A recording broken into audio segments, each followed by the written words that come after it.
Okay. Good afternoon, everybody. Today is the Board of County Commissioners of Pickens County regular meeting on Wednesday, February 26, 2020. John, are there any additions or deletions to the agenda? Steve, we have a duplicate item on the agenda. It is item number 5 that we would remove, which is a resolution of the Board of County Commissioners approving an IGA for community development block grant loan funds. That is actually under confirmatory readings, I believe, on item Number 9. 9. Thank you. Yes, number 9. So we'd recommend taking 5 off. You don't need to do that twice. So do we need a motion to amend the agenda? I'll make a motion to amend the agenda. Isn't there, I'll second if I have a question. Don't we have another continuation that's? So that item, I think, George, what you're referring to is the celestial item. That's still on the agenda, so we'll need to still deal with the issue, but Okay. Yeah. All right, great. Okay, all in favor of removing item number 5, say aye. Aye. Aye. Okay. Anything else, John? That's it. Okay. Now we have time for public comments. Please limit your remarks to 3 minutes. Mr. Ward, good to see you. Do I have to speak into this thing? Yes, you may. Is the light on? Identify yourself for the viewing public. Just making sure for you. There you go. All right. Well, I just came here to give you a little history lesson. If you weren't here, there was a couple of people that were here in 1964, but it has to do with this article that was in the weekly paper about the road sign, these clean Colorado road signs. In 1964, there was a local doctor who, as far as I don't know if there was an official ordinance or rule written, but they did away with all commercial signs on Highway 82 between Aspen and Glenwood Springs. And I classified these signs as ugly and commercial. And I think that, like in the old days, I remember in 1964, the fall of 1964, I was working on an electrical project in Glenwood Springs, and I was going down the road to Glenwood Springs on a Monday morning, and right there near Blue Lakes, before you get to Blue Lakes intersection, major intersection, on a high spot there was a bunch of trees, and there was a 5-post huge billboard that was laying flat on the ground on a Monday morning, because that's what was happening in 1964 in order to clean up the scenery along Highway 82. They were in the process of cutting them down, and I had a conversation. You might have been about the right age too, He's up the right age now. But I remember talking to a local fellow This keeps popping up, we don't know why. who said, were you involved in that at all? He said, well, no, but I think I did get a little free medical advice. So anyway, for whatever, whoever has anything to do with those signs, before they start getting cut down, I think maybe you should officially just take them out, because I think they're ugly. I think they're not according to, like I said, I don't know if there was an ordinance written in 1964 or not, but in my opinion, they're a commercial sign. So thank you for your comments. We all have noticed them, and we have written a letter to the CDOT about them and have not heard back from them. But we've discussed it several times, so your comments are duly noted, and thank you for that. Well, yeah, and in this article, it said, made a comment that you hadn't counted the number of complaints that you've had, and there weren't a lot of, some of them were just on the street, you know. So I wanted to make sure that there was an official complaint at the county commissioners meeting so that you can quote somebody if you have to. And I want to add, Jim, just so you know, those signs are on posts that are wooden. They're what? They're on wooden posts. They're not on metal posts. Right. So wooden posts like the old billboards used to be. All it takes is a good battery-driven saw, right? I'm not suggesting anything, Mr. Ward. No,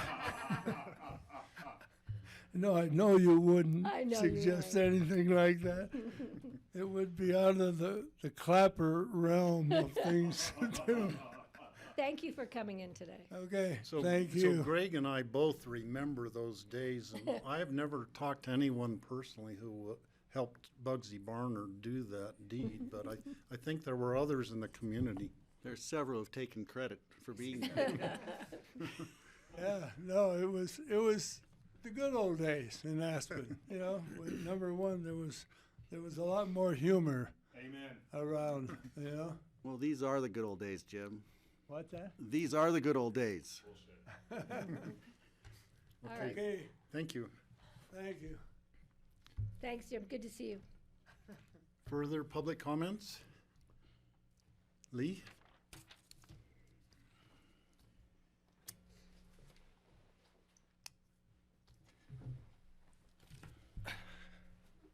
My name is Lee Mulcahy. As you know, I'm grateful for many things. I'm grateful that my mom arrived safely back from Kenya, did 2 gushers for water wells at public schools, and one is prayerfully, hopefully, on its way. Although this board is, like most of Aspen, is entirely composed of Democrats, former Democrat City Councilman Burt Myron always told me to tell our story. And I'm also grateful that my mom was the title sponsor, no problem, at the Republican Lincoln Day Garfield County dinner. I like to start off with a joke, or 3. I guess you're aware that the 2 of you are on one of the most powerful boards, probably this side of Moscow. And before I go into this, can I just ask a simple question? Do you know if APSHA is going to sign or has been instructed to sign the eviction by 5 o'clock today?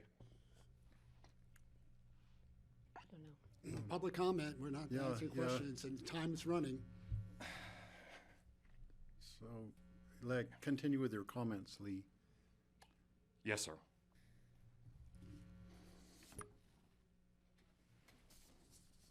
I'd like to remind this elected board that we brought over 2,000 signatures. I've gotten on my knees here to ask you for 15 minutes of your time, and you have refused that. The City of Aspen's attorney refused to put those 2,000 signatures in the public record despite multiple requests. Now that Aspen allows fines instead of evictions, why can't Aspen High graduate Sonia Bolajek and her kids, in the same situation as my family, why can't we be allowed to pay those newly instituted fines? We are in 3 different courts. Government officials, such as you, are not above the law. And if citizens must follow APSHA's constantly changing rules that are interpreted over broadly, the government must follow the Constitution, and that includes being accountable, Mr. Newman, for violating it. Perhaps you Democrats would realize the significance of the procedural requirements that your Democratic judge and former county attorney, sat right over here, violated if you were subject to the foreclosure and eviction of a house and home you built yourself, of a house and home where you care for your elderly mother, and a foreclosure process where you were not apprised of applicable procedures by Mr. Selden and where you were afforded no discovery to investigate and support your defenses. Such a scenario is more in line with a Kafka novel than ensuring court procedures are fundamentally fair. And I'd like to quote your uncle's recent order regarding APSHA, how they violate the law with impunity. The judge states, at the June 6th meeting, Mulcahy, George, please listen, asked whether he could talk about the board's attorney. The chairperson responded, no, police officer, I would like this gentleman to be escorted from the room. Thank you. Mulcahy was then escorted from the meeting by a police officer. The judge continues, Mulcahy never actually said anything that was offensive or disruptive. He simply asked a question about what he could discuss and was removed for asking that question. Unlike Der Fuhrer, government officials in America occasionally must tolerate offensive or irritating speech. My question to this board, if APSHA openly violates our free speech rights in public meetings, imagine what they do behind closed doors in their secret executive sessions. As revealed by the judge. Your time is coming to the end, so. I'll sum it up then. We all know Aspen Housing makes up the rules as they go along, and their interpretation of those rules is a farce. I'm an artist. I've exhibited all over the world, from the red brick to redstone, the Aspen Institute before being banned, to the Carbondale Council for the Arts. My art is in private collections all over the world. Aspen's long history has always revolved around the arts. Art is work. Art is often about truth, ugly or not. It is also at the heart of the First Amendment. As such, just like our founding fathers and Mama Sandy always preaches to me, trust God. Defend freedom with all your might. Freedom is in peril. Our political eviction is the story of America in 2020. We are a nation of two tribes, Democrats and Republicans, and we have forgotten to love each other, and we have forgotten about peace. Since your employees in human resources and our sheriff, Joey DeSalvo, refused to hire me as a janitor in the jail, and liberal Democrat George Newman's refusal to Okay, recuse himself. Lee, your time's up now. Yes, sir. Thank you very much for your comments. Could I please leave these to be placed in the public record? Certainly. And they'll be available online? Can people, okay, thank you so much. Thanks for the time. Thank you, Lee. Are there any other further public comments?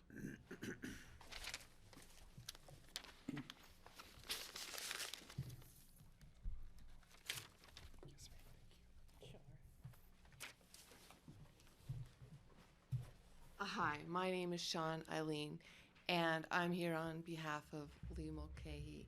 And I would just also like to plead with you that you would consider the fines. He has, in my understanding, completed everything that he was supposed to in order to be able to live in this house. He's followed the rules and complied to the best of his ability, and I think he generally would always try to comply with those laws and comply with them as instructed.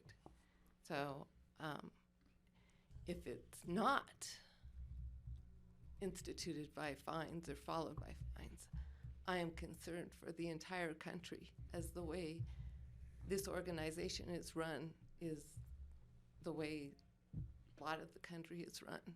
And citizens have to worry about their rights and their freedoms. Thank you. Thank you. Thank you. Further public comments?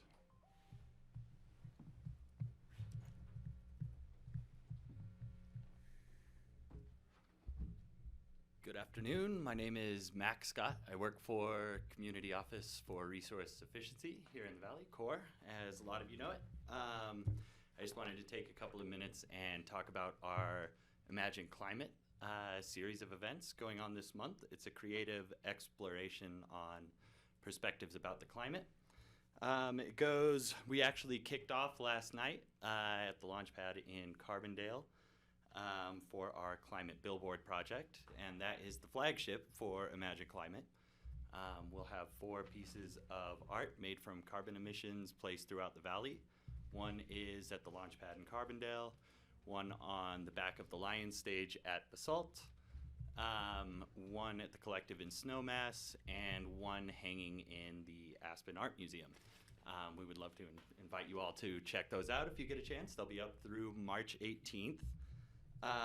There are a series of other events going on that are pretty cool. We have Inner Climate, Outer Climate, which is wellness in the age of eco-anxiety. We've partnered with the USGBC for building resiliency in the Roaring Fork Valley, partnered with Sky Gallery for a Tales of Water exhibit, and finally on March 18th at the Aspen Physics Center we have a gentleman named DJ Spooky who is doing a performance and conversation about Arctic rhythms and Arctic ice. We would like to invite you all to those events as well. They are free and open to the public. Everything for Imagine Climate is all free and open to the public. There are about 40 different collaborators and just about as many artists on this project. So we're very proud that it all has come together in the way that it is. And would like to thank you all for your support of Imagine Climate. So again, this will be going on through March 18th, and I would like to leave a couple of posters here, if that's okay with you all. And again, thank you for your time, and thank you for your support. Great, Thank you. thanks for Thank you. coming. Put one up in front. Thank you. Are there any other further public comments? Seeing none, board comments? Patty? I'll just do my little spiel about public safety. The roads, especially the crosswalks, are extremely slippery. We had 2 incidents right out here in front of our building the other day. People are they're not just falling down, they're getting seriously injured. So please be careful out there when you're crossing any streets, any sidewalk. The driveways, the alleyways are extremely slippery and on a slope. So some of those injuries can be prevented. I just had my yak tracks fixed for my boots. I wear them all the time.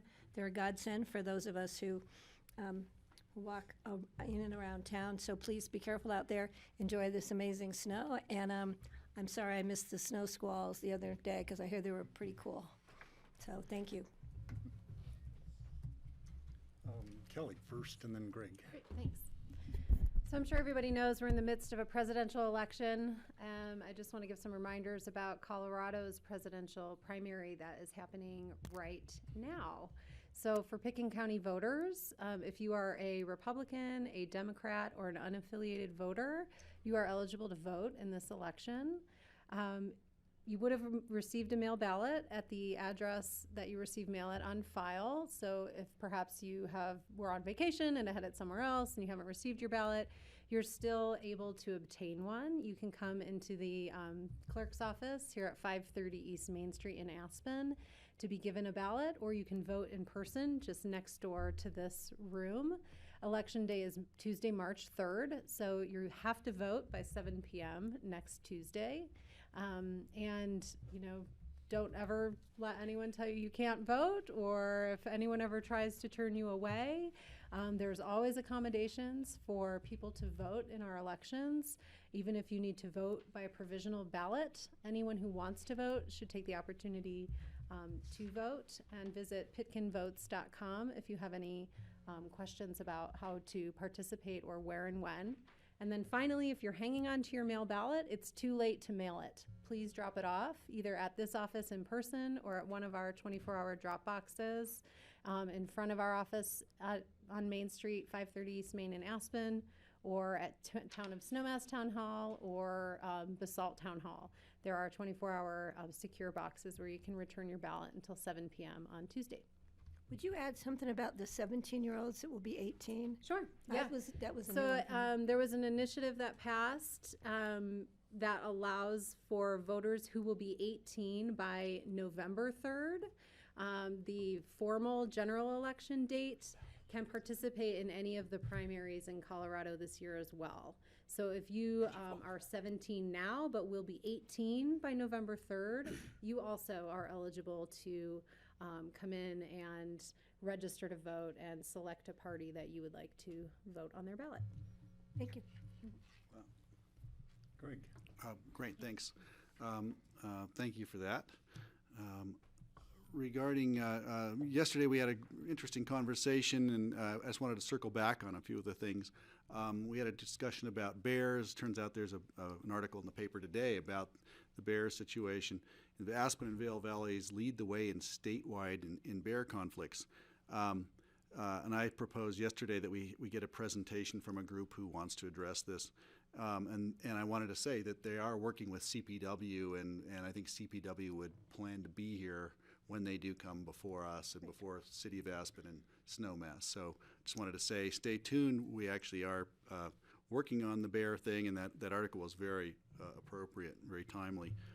The second thing is we also spoke about Mountain Family Health yesterday.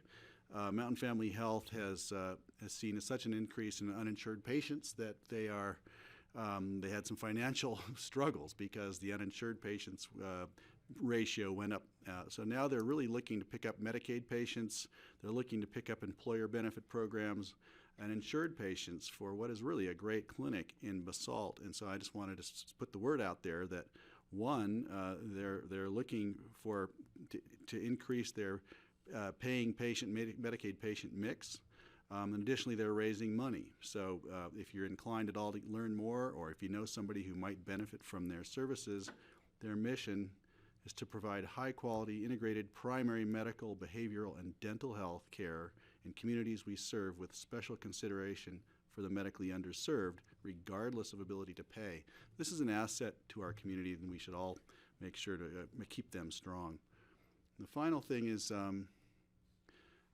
there's a working group called the Community Action Plan to End Homelessness. It's a group that Nan Sundin at Pitkin County has put together, and I spoke with her after our meeting yesterday, and she encouraged anybody who has an interest in joining in with this group. It's possible to get involved and participate. And so just want to recommend that if you have an interest in learning more about this and maybe participating in the Community Action Plan to End Homelessness, please get a hold of her or get a hold of us, and we'll put you in the right direction. Thanks. Great, That's it. Okay, thanks, Greg. George, you I'm have good. any? Okay. I have two items. Another opportunity for voting is that the Democratic Party caucuses will be on Saturday, March 7th, 2 o'clock at Aspen High School. And this will be the opportunity for registered Democrats who live in Pitkin County to participate in selecting which candidates for a United States Senate position will be on the ballot in the primary election. And this would be to pick someone who would then be running against Senator Cory Gardner, who is the Republican candidate. So that's March 7th, 2 o'clock, Aspen High School. Also, I will not be here next week. I'm going to be going to the National Farmers Union Convention in Georgia this weekend and running through part of next week. So I'm one of the delegates from the Rocky Mountain region to go to that, and I'm very excited to go to Savannah, Georgia.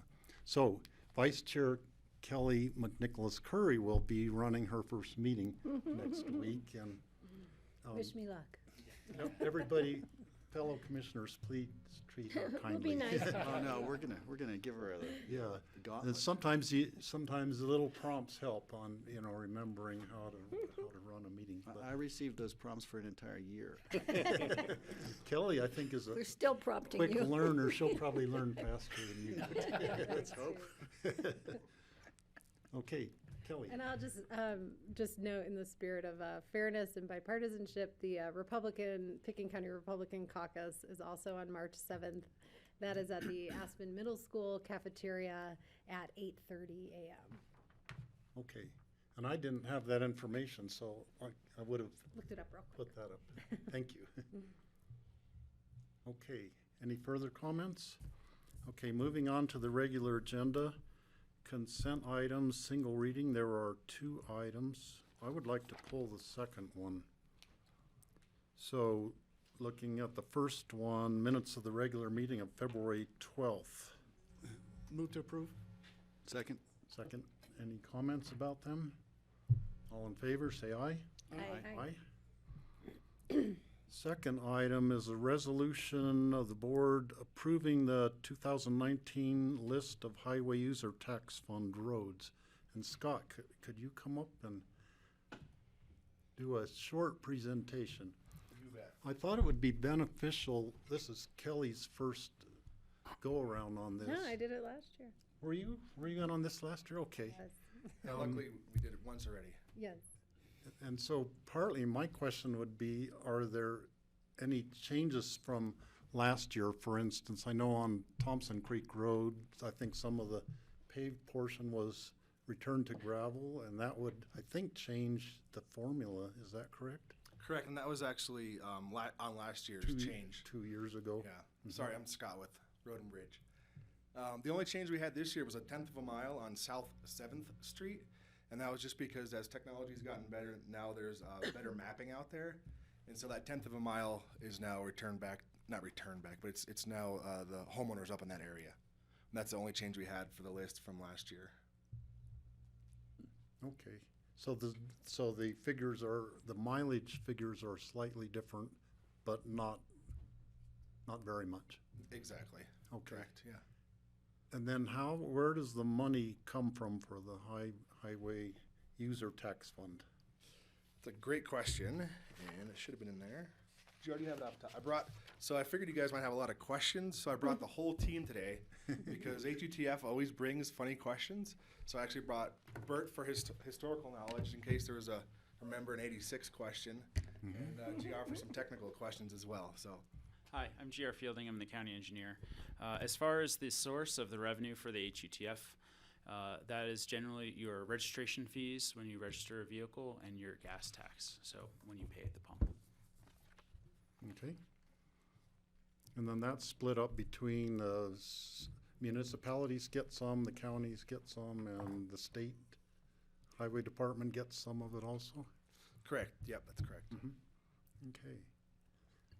Well, that's all I wanted to find, just the briefest look at that. I had a question. Yeah. Just on behalf of a constituent, I met with a constituent last week, and he said, boy, I wish you'd focus more on fixing the roads and getting the roads in good shape than all these other high-flying ideas you have. You know, that was focused totally on me, I'm sure. And so I thought, well, now's my chance. I should ask you guys, what are the conditions generally of our roads? What about the potholes? I remember in the old days, pre-86, when, Volkswagen bugs would fall into a pothole and disappear.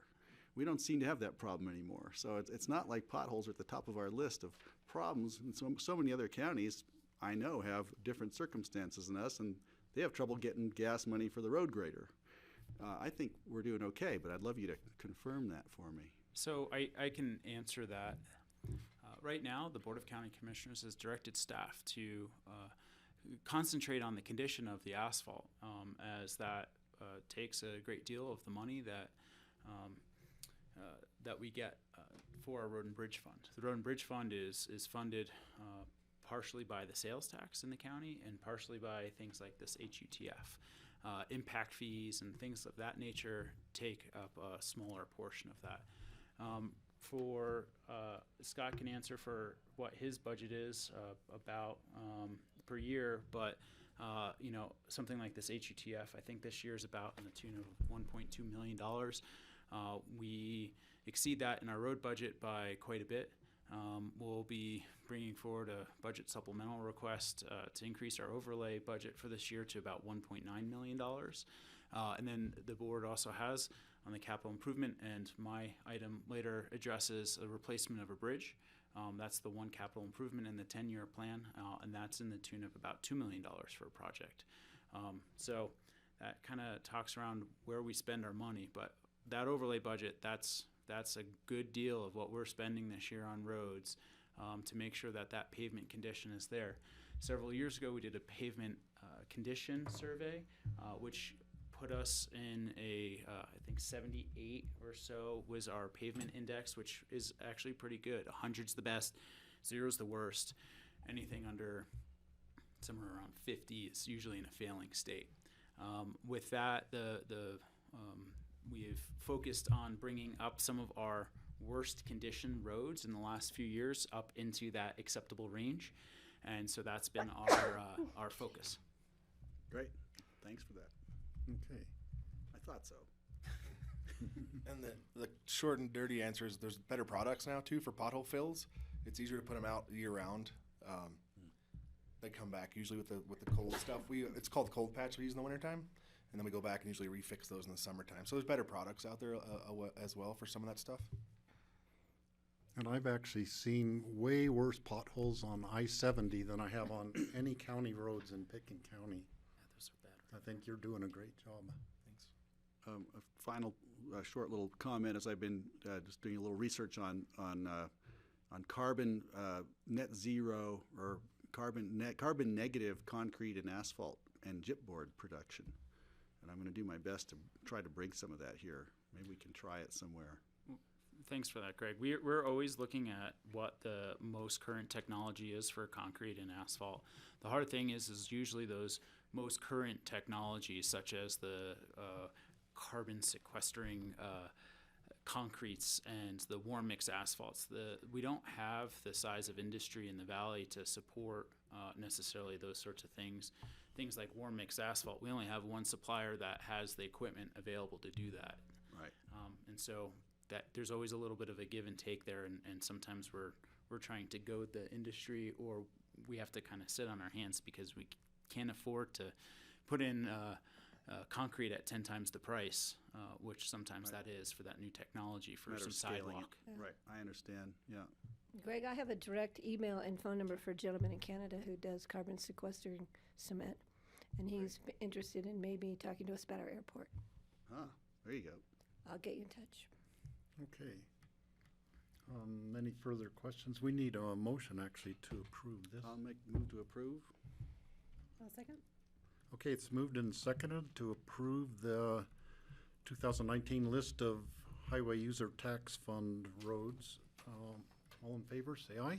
Aye. Aye. Okay, Thank you, gentlemen. Good to see you guys. Have a good day. Thanks. Two. Next up, we have individual consideration items, first readings, which are set for public hearing on March 11th. And we only have one of these, an ordinance of the board amending Title 12 Open Space and Trails, a couple of sections of that of the Picken County Code. Good afternoon. My name is Price Hadley. I'm the Ranger Supervisor for Open Space and Trails. I'm Ted O'Brien, Resource and Trails Manager. And as you probably saw in the agenda item summary, staff have looked over Title 12 of Picken County Code and found ways that we think we could improve the code to better address compliance issues that we're seeing out on the OST property and generally improve the efficiency and effectiveness of the code enforcement that the Ranger staff is tasked with. And part of that, as you may have read, is establishment of a graduated fine schedule that establishes specific fines for specific offenses. And I'd be happy to speak to each specific revision or broader issues if there are questions from the board. I have a question. First of all, I think this is a long time in coming. We've had significant increase in certain areas, certain open space and trails properties, and in other cases, just certain violations. So, and I know it's been frustrating for you folks to do your job. So hopefully this will help fix some of those issues. The one I have a question about is the non-motorized aircraft restricted. Mm-hmm. How do we deal with motorized aircraft, such as drones, over our open space and trails property? So I'll just speak real quickly to that revision. When I presented the draft revisions for discussion with the open space staff, we realized that under the current language of the code, even non-motorized aircraft are restricted, and we've allowed paragliding at North Star Nature Preserve for many years under a special use agreement. So we wanted to make sure that that was brought into the fold and clarified that that was legal.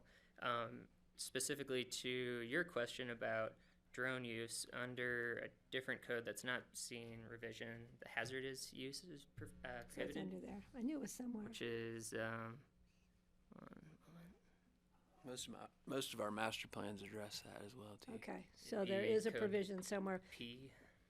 And basically what we've done with that is we do our best to discourage it. We have icons on many of our trailhead kiosks that, clarify that drone use is prohibited.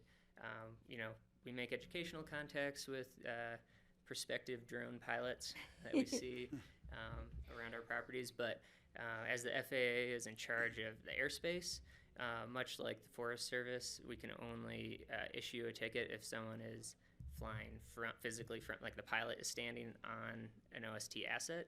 So that's where we've engaged in terms of code enforcement. But generally, we try to educate.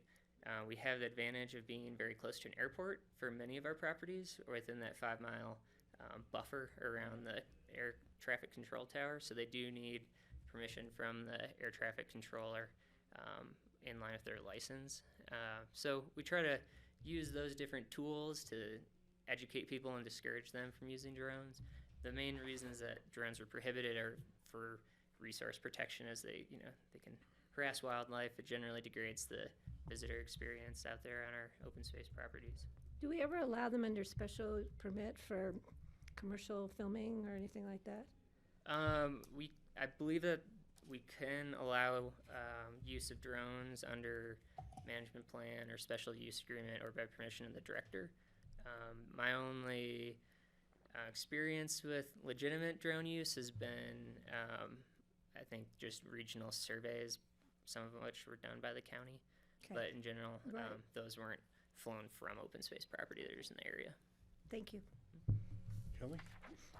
Hi, thanks for bringing this forward. We want to give you guys the tools to be able to protect these beloved, important assets. So appreciate the extra detail.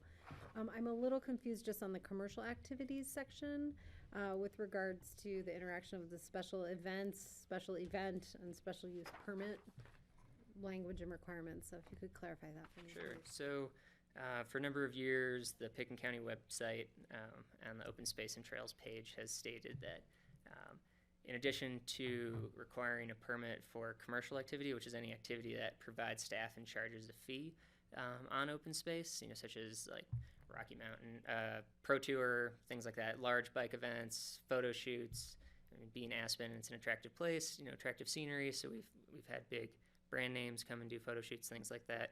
We also have affected the policy that you're required to have a permit for a special event, which is maybe one that is not, it's a one-time event, typically may or may not charge a fee, but it has a sizable impact on the resource. And under Pickens County Code Title 8 for community development, which sets the definition of special event, some of those activities have taken place on open space and we've required a permit just to make sure that they're held accountable and try to mitigate the impacts. So what this is doing is currently under Title 12, it only addresses commercial activities. It failed to address specifically special event or special events. So this revision would clarify that in addition to a commercial activity, a special event, which is something that falls under that very large definition in Title 8 of Pickens County Code. Could be a wedding, could be a 75-person hike up Smuggler Mountain, things like that that we've typically seen, would require a permit under our section of code as well. Thank you. Greg? I think that's good. I think I heard the answer I was looking for. Thank you. I had a question on the part about the other electrically driven devices. I know I've seen people, not everybody wants to commute on an e-bike. Some of them like the motorized skateboards and the one wheel things.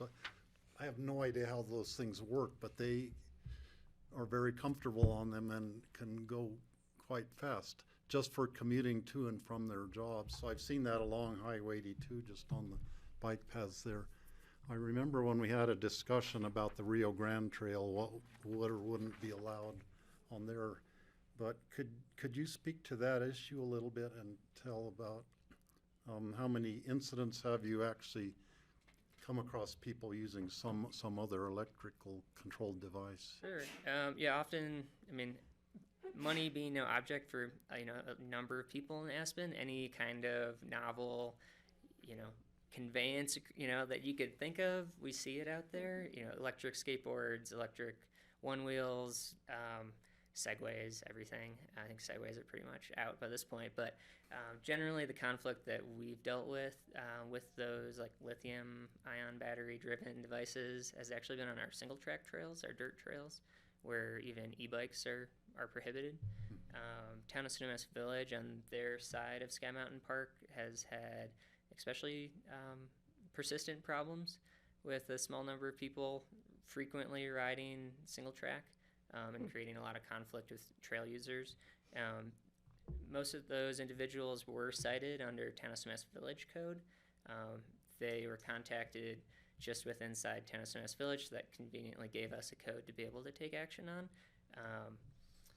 So the majority of the conflicts, to speak to your question, have been on the dirt trails. I've definitely seen, all of those devices on the Rio Grande Trail in the county. We try to educate people on it. As far as, we can determine based on the public process regarding e-bikes that took place in 2018 when the code was last revised. Class 1, which are pedal-driven, electrically assisted bicycles are allowed. I would consider something like an electric skateboard or one wheel that's throttle driven by leaning forward or having actual throttle in your hand, like the e-skateboards, would be more of a class 2. They may or may not be speed capped. They're not physically driven. So that's more or less that it would be in line with the current approach to regulating e-bikes. Okay. Greg? Just wondering are there special consideration for, say, somebody who's disabled, handicapped in an electric wheelchair, or say an elderly person on their e-bike? How do we address that when you have something like Sure. So under the case Americans with Disabilities Act, back in 2011, there was a mandate that went out to land managers to come up with a plan to address OPDMD, which are other power-driven mobility devices, long acronym. And that plan was developed here in Penn County in 2011. Basically, we looked at, we were mandated to look at all of our trails and decide what category they would fall into, from restricted to prohibited.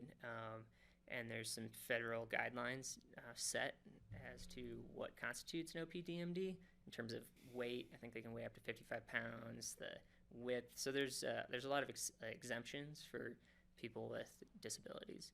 And that would extend to not only e-bikes, but even larger devices.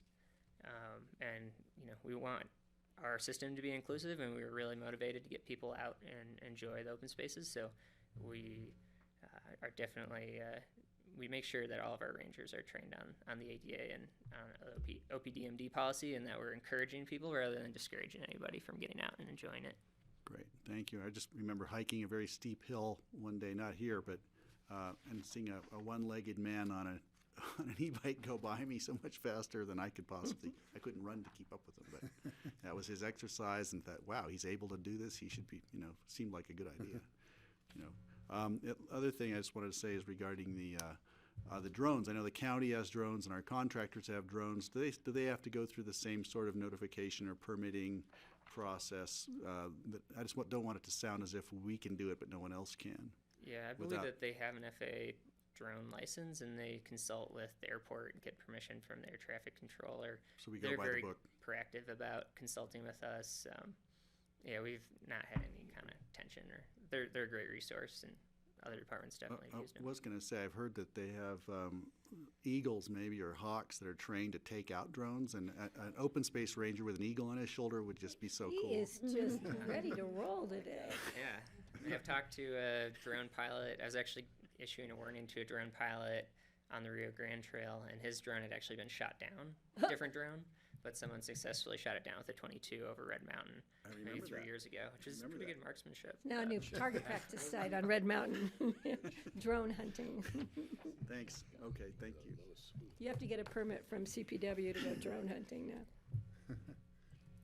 Okay, I would entertain a motion on this one. I would be more than happy to make a motion to approve an ordinance amending the Title 12 Open Space and Trails sections 12.04.030 and 12.04110 of the Pitkin County Code. Second. Is there any further discussion? Seeing none, all in favor say aye. Aye. Aye. And this is set for second reading, public hearing on March the 11th. Correct. Thank you. All right. Thank you, guys. Thanks, Jed. Thanks, Bryce. Next up, we have individual consideration items, public hearing for second readings. The first one is an ordinance accepting development covenants approved by the Community Development Director from April 1st through December 31st in connection with land use development approvals. They coming down? John, are you And, taking this? Suzanne's Right, not Suzanne, here. Cindy? I don't have any questions. It's the same as it was the last time, and it's pretty cursory, so. Yeah, we went over partially went over the list of the ones. We had some questions at the first reading on this, and I think we were all okay with that. No, the list wasn't attached this time To this around, time, but yeah. I listened to the hearing, and I know you had asked about what the TDRs were. Mhm. And those were TDRs that people just hadn't come in to. They haven't turned in certify. yet. Yeah, they haven't certified.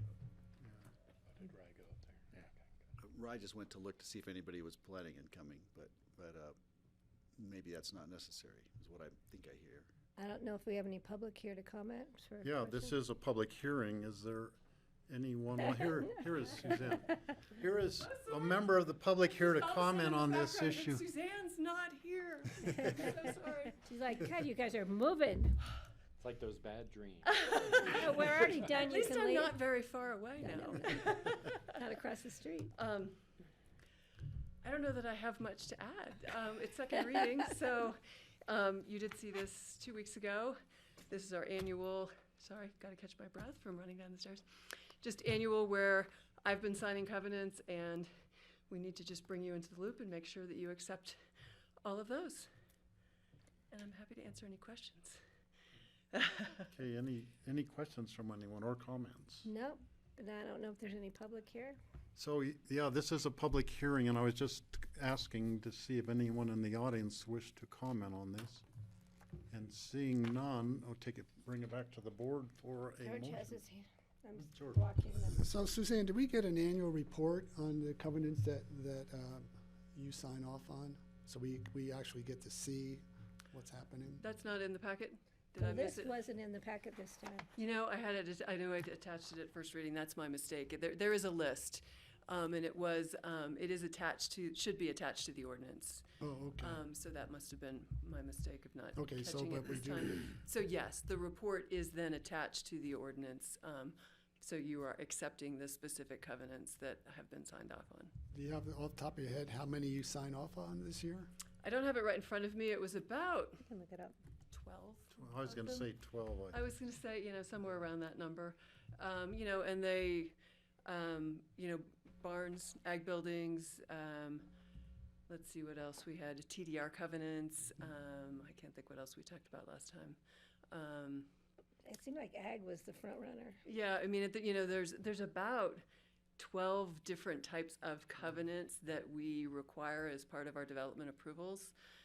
Caretaker units have a restrict, again, anything like that has some sort of development restriction that comes in the form of a covenant. All right, great, thanks. George, I have it pulled up. Do you want me to? The only ones that Suzanne didn't mention were deed restrictions for CDUs, growth management allotments, preservation of historic resources, further subdivision prohibition, and commercial agriculture use prohibition.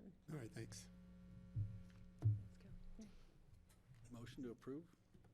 Okay, I will second the motion to approve an ordinance accepting development covenants approved by the Community Development Director from April 1st, 2019 through December 31st, 2019. okay, it's been moved and seconded to approve this ordinance. Is there further discussion? Seeing none, all in favor say aye. Aye. Aye. Okay. Thank you Thanks, for running Suzanne. the stairs. Now, I'll be back You can non-winded run the back next up. time. I'm back upstairs. You're not back right now. Number 4, did forgets.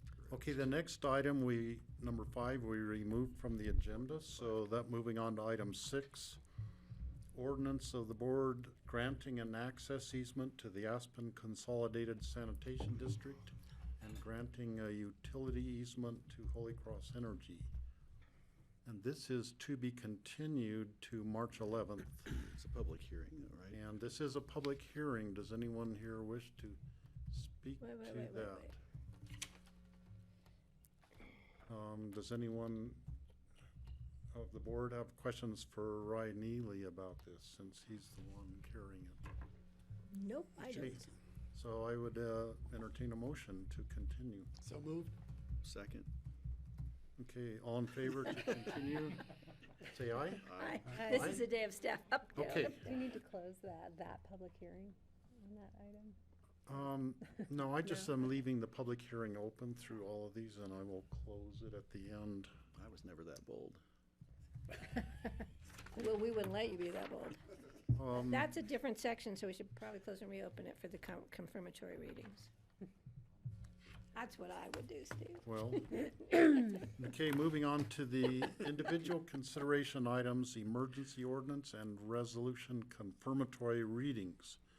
The first one is an emergency ordinance of the board accepting a right-of-way easement from Hedstrom Family Trust in connection with the Upper Castle Creek Bridge Replacement Project. So GR, you're up on this. Thank you, Steve. And since you're being bold, I actually would prefer if I could present on the next two items together because they're very related. I'm GR Fielding. I'm the county engineer. Just, you can present both of them, but we will do two different motions on them. Fair. Yes. I'm GR Fielding, the county engineer. Before you is two easements. One is a permanent easement, and the grand total of 868 square feet, which is 0.02 acres, on this parcel at 9555 Castle Creek Road. And the other is a temporary easement that is about 0.04 acres or 1,800 square feet. They are needed to facilitate a bridge project that is upcoming. The board has contemplated this capital improvement for most of my tenure as the county engineer, so we're excited to finally get there. The total cost to the county is under $5,000 for these easements, plus all of the associated fees for consulting and attorneys and everything else. The need for the easement comes because we are changing the grade of the road slightly, and so the road extends further out on the sides with the fill slopes, and the right-of-way that is existing in this area is recorded offset from the center line of the road. So the road is slammed essentially to one side of the right-of-way. So we need a little bit more space to facilitate the new road and bridge. Okay. Any questions for GR from the board? What Okay, is this, the temporary easement? So we will acquire a permanent easement for this smaller sliver, and that'll give the county the ability to maintain the road after we construct it. But to be able to construct it, we want more space, and so the space, extends down to the bottom of the slope that we'll construct for the temporary easement. okay. So this is a public hearing. Are there any members of the audience wishing to speak about this item, the Castle Creek Bridge replacement? Okay, seeing none, we'll close the public hearing on this and bring it back to the board. I'm sorry I missed this I had this stomach bug 2 weeks ago and I was listening, but why is this an emergency ordinance? Oh, good question.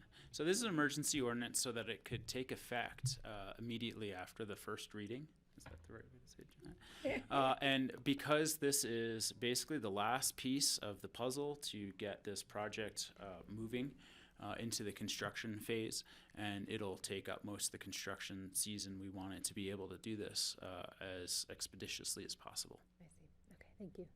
And as I recall, you were ready to get contracts with companies on that. Yes, as soon as we execute the easement, we will advertise this project to get the contractor on board. Okay, I would entertain a motion on this. On the first one, which is the right-of-way easement So moved on that. It's an emergency ordinance accepting right-of-way easement from the Hedstrom Family Trust in connection with the Upper Castle Creek Bridge Replacement Project. I'll second. Okay, any further discussion? This is for the permanent easement. All in favor, say aye. Aye. Aye. And we need a motion on the temporary I'll easement. move that we accept an emergency ordinance accepting a temporary easement from the Hedstrom Family Trust in connection with the Upper Castle Creek Bridge Replacement Project. I'll second. Okay, it's moved and seconded to approve this emergency ordinance. Any further discussion? All in favor, say aye. Aye. Aye. Aye. Thank you. Okay, thank you, GR. Thanks, JR. Yeah. Next up, we have an emergency ordinance of the board authorizing the chair to sign the Colorado Development Block Grant application and an intergovernmental agreement with Eagle, Garfield, Grand, Jackson, Moffett, Rio Blanco, Routt, and Summit counties for the purpose of business loans funded by a community development block grant. That's a mouthful, Jeanette. Very well said. You don't have to repeat it. Except it's a resolution. That's what this is. It's a confirmatory reading and public hearing on a resolution approving a grant agreement and an intergovernmental agreement with 9 counties of Region 11 and 12 Business Loan Fund. And Kelly, the reason this is an emergency resolution is because we didn't have time for 2 readings in order to have time to get it to the committee for consideration, and that's where it is now. And if there's any questions, I'll try to answer them. But again, Anita was very articulate with her presentation at the last meeting, but I will try my best, or John will help me. I was just going to add that statutory counties do not have the 2-read requirement for an intergovernmental agreement that we do. So I think the anticipated lead time was not anticipated for us. Yeah. We're catching up to them. Otherwise, you got this. Kelly. Yeah, I'll just note in listening as a person who enjoys craft beer that I appreciate that this is the seed money for so many craft breweries. It's ironic when you looked at the list at the COG meetings, because I sit on that board. It's like, oh, well, do we get to tour these sites? Anita does an amazing job running this program above and beyond, and it was great that she was able, because she went from here to Jackson County. But I said, you're not, and she goes, no, she had a couple stops on the way, but she has a huge territory to cover, and she lives in the Denver area. Right. So she does an amazing amount of work. We're really lucky to have her and to keep her where we have her. So, and thanks for helping her out, Jeanette. Sure. And we'll keep you updated on the process somehow. How many more breweries we get? How many craft breweries we get in there? Okay, this is a public hearing. Are there any members of the audience wishing to speak about this community development block grant? Seeing none, I'll close the public hearing on this. Bring it back to the board for a motion. I'll make a motion to approve. Second. Any further discussion? Seeing none, all in favor, say aye. Aye. Aye. Thank you. Okay. Thanks, Jeanette. Okay, moving on to our land use items. First one is a resolution of the Board of County Commissioners about the Celestial Land Company reinstatement of vested rights. Suzanne. Thanks, Steve. Suzanne Wolf for Community Development, and I think you hopefully all saw the email I sent mid-morning this morning. Ryan and I have talked to the Celestial representatives, and they would like to request that you continue the item until the 22nd of April. I never got that email. I heard about it secondhand, but I never got the email. I got it just as I finished the packet. I was going to say it probably was about 10:45 this morning, so yeah, it was. I think it arrived right when I was finishing studying that part of the packet. So we are ready for the next meeting in April. Okay, so And I guess I will add, I think I said I would, I did my best to notify folks that we knew were coming to the meeting today. And it is a public hearing. So. I know it's a public hearing, and Marcella just walked in the door. Marcella, the Celestial has requested that this be continued to April 22nd. This is a public hearing, however, and we will take any comments on the Celestial application at this time. Does anyone in the audience wish to comment on it at this time? Seeing none, I'll bring it back to the board. I'll make a motion to continue. I'll second. Okay, it's moved and seconded to continue the Celestial Land Company reinstatement of vested rights issue to April 22nd. Any further discussion? All in favor say aye. Aye. Okay, thank you. Next we have Upper Maroon Creek Overlay Zone District, UMC 0. And Rise making the run for Leslie, because I Do think we we're wanna all take a little, break? I didn't know or if if you you were want to gonna take be. 5 minutes. No, Leslie's definitely going to present this one, so she'll be right Can down. we and- take a break before? Let's take a is 5 minutes enough for Sure. board? 5-minute break. Here comes Suzanne. Could you deal with this? Great.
And Leslie Lamont will be carrying this one for us.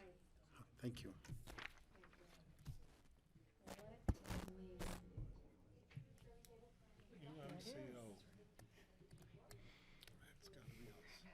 Hi.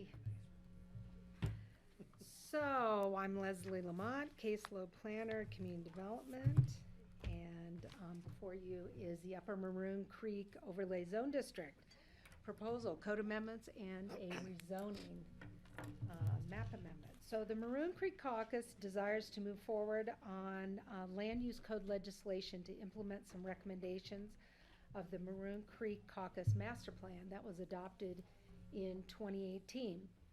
Staff agreed to sponsor the proposed code amendments. The Maroon Creek Caucus hired Alan Richmond to kind of jumpstart this process for them and to get it into us, and so we agreed to sponsor it as a staff-initiated code amendment. In this way, we were able to get these things into our system and into the process more quickly than if they had relied upon staff's timeframe. So the Upper Maroon Creek Overlay Zone District is a zoning overlay that covers the area in which the proposed text amendments will be applied. And this zoning overlay district is proposed within the boundary, the existing boundary of the Maroon Creek Caucus boundary. And this map, if you look at the little inset map first, this kind of shows you the entire boundary of the Maroon Creek Caucus. And then the bigger portion, we kind of did it opposite because it shows you all the private property that is within the proposed overlay zone district. So again, the overlay zone district covers area that is zoned rural and remote, and AR10, and a little bit of ski rec. So it covers Forest Service property as well. And that, as I said, the text amendments are intended to place additional review standards on future development within this overlay zone district, and they are oriented towards scenic quality standards, protecting the iconic scenic qualities of the Maroon Creek Valley. So this process is a two-step process. We are amending the land use code, and we are also amending the zoning map. And this went before the Planning and Zoning Commission at their December 17th meeting. And the P&Z recommends approval, and the resolution that adopted the code language is attached to your memo. And particularly we are proposing to amend the Land Use Code Section 340, Table 5-1A, Note 11. And as I've said, we're also proposing to rezone the map. So you have an ordinance amending the text, and then you have an ordinance adopting the amendment to the zoning map. So the key elements of the text amendments are to create a more stringent set of scenic quality standards, a limitation of residential square footage to 5,750 square feet only. It places an emphasis on the location of development to minimize visibility from Maroon Creek Road. It encourages using topography and vegetation to reduce visibility of new development. Limitation on the amount of square footage to 5,750 that I just mentioned, and a limitation of the square footage of development in the public zone. There's a very, as you can see, right up in here, there's a very small piece of property that's owned public, that's owned by the city of Aspen. Correct? One of the water features, water facilities. And the language is also proposed to limit the visibility from Maroon Creek Valley of new or revised ski area operations. So the language was submitted to us, the staff, and we looked at it and we reviewed it, and we also took in public comment. We also received comment from the Forest Service, and we received comment from the ski company. And based upon the comment that we got, staff made some revisions to the text that was submitted to us and proposed specific text language to the P&Z. In particular, most significantly, staff recommended that we change language as it relates to ski area operations. So first, I have my original text language proposal. That was what was submitted to us. And then staff recommended this language. Do we have a page on this in the packet? It's page 225. 225? Thank you, Patty. Anytime. Did you see I was just going, I have no idea what page. I know, I got you on that one. So then this is staff's recommendation as it went to the P&Z. Eliminating A and B, taking paragraph number C and making that the only standard as it relates to new ski lift installations. At the P&Z had a robust discussion with the applicant. We're the applicant, staff is the applicant, but with Alan, members of the caucus, and there were members of the ski company there as well. And this language is the language that's in your resolution that the P&Z approved, this last paragraph. So now I'd like to, unless you have questions for me, I'd like actually to turn this over to Alan, who did a lot of the legwork in preparing this language to be submitted to staff. George. Yeah, Leslie, or if Alan, if you're going to cover this, that's fine. But my question is, looking at the overlays, when you include public lands, Forest Service, and even a little part of the city of Aspen, where we really don't have any jurisdiction, seems like that could be a problem. And I saw the Forest Service comments, but I just wonder, how can you do an overlay for a management plan that we don't have any jurisdiction over? Well, I'll take a crack at it. You know, there's quite a bit of Forest Service land that's the county has applied zoning to. So if you look at the map, the county has applied rural and remote primarily to Forest Service land. And the county has traditionally taken the position that we work with the Forest Service on proposals they have within the county. And we work together on that, and we've had like over a 40-year collaboration with the Forest Service. So, yeah, I mean, you never quite know as administrations change, and we see that now in terms of how the current administration is viewing use of public lands and basically running overshot of county and state lands. well, if the Forest Service was proposing something that was in this overlay, we would use the overlay as kind of a baseline standards to review what they were proposing and make recommendation to them based upon the overlay district and how it's kind of informing our review of what they were proposing to do. Can I speak to the city aspect, because you raised that as well? We did reach out to the city in the process of creating these amendments. We reached out to Philip Sapino, who at the time was long-range planner, now is the city's community development director, and had some back and forth with him. And in the end, they were supportive of what we were trying to do here. The public zone district, as it's written, and they are zoned public, they're one small parcel, has a floor area ratio that is highly permissive.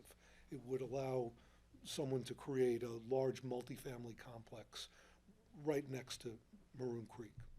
Really inappropriate kind of development, right between the road and Maroon Creek on a small half-acre or acre parcel. The effort here is simply to make that parcel compatible with the residential development that is on all sides of it and say, yeah, you've got an FAR, yeah, you can build something there, but it ought to be at a residential scale. And the city said, we're just fine with that. And obviously they have their location and extent capabilities, and they can be reviewed by that process. But traditionally, they have respected the county's zoning that's applied to their property. So, Okay, so I this think we have a good back and forth there. Yeah, whether the city or the Forest Service, this gives us a little more of an influence in terms of any future developments on those lands. Yes. Yeah. Kelly? Thank you. If either Leslie or Alan, if you could address, just generally why the overlay is chosen for this particular area and not the whole caucus area, it'd be helpful for me to understand. It is the whole caucus area. It's covering the boundaries of the caucus. Okay, so then I'm misreading this map. Well, I know.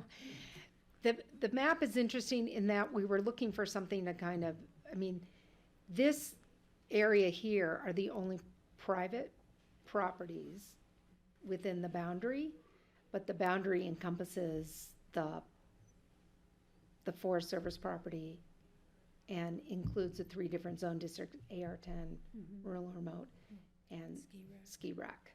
Okay, well, thanks, that clarifies that. Text is very clear about that, and the map is equally.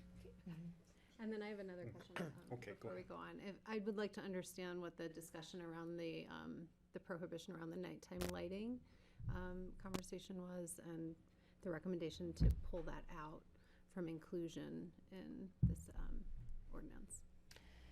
The reason why staff pulled it out, felt comfortable pulling it out, is we believe that we have other additional review processes in place for if, when the ski company proposes changes to their lifts or new lifts or modifications, that we have there's the Forest Service review because it's on Forest Service land. We require master plans, as you all know, when the ski areas are doing any changes. And we also, our scenic guidelines and our lighting guidelines, which we are in the process of reviewing and hopefully evaluating for a redo, that would take care of things like that. Like, we don't allow night lighting anyway, or up lighting, and we believe that takes care of it. But primarily, we thought that there were other review processes in place that would take care of any proposed changes on the ski area. I see. Thank you. And the base is in the city of Aspen. So my question would be something for second reading. Is it possible to have a map that would show me structures?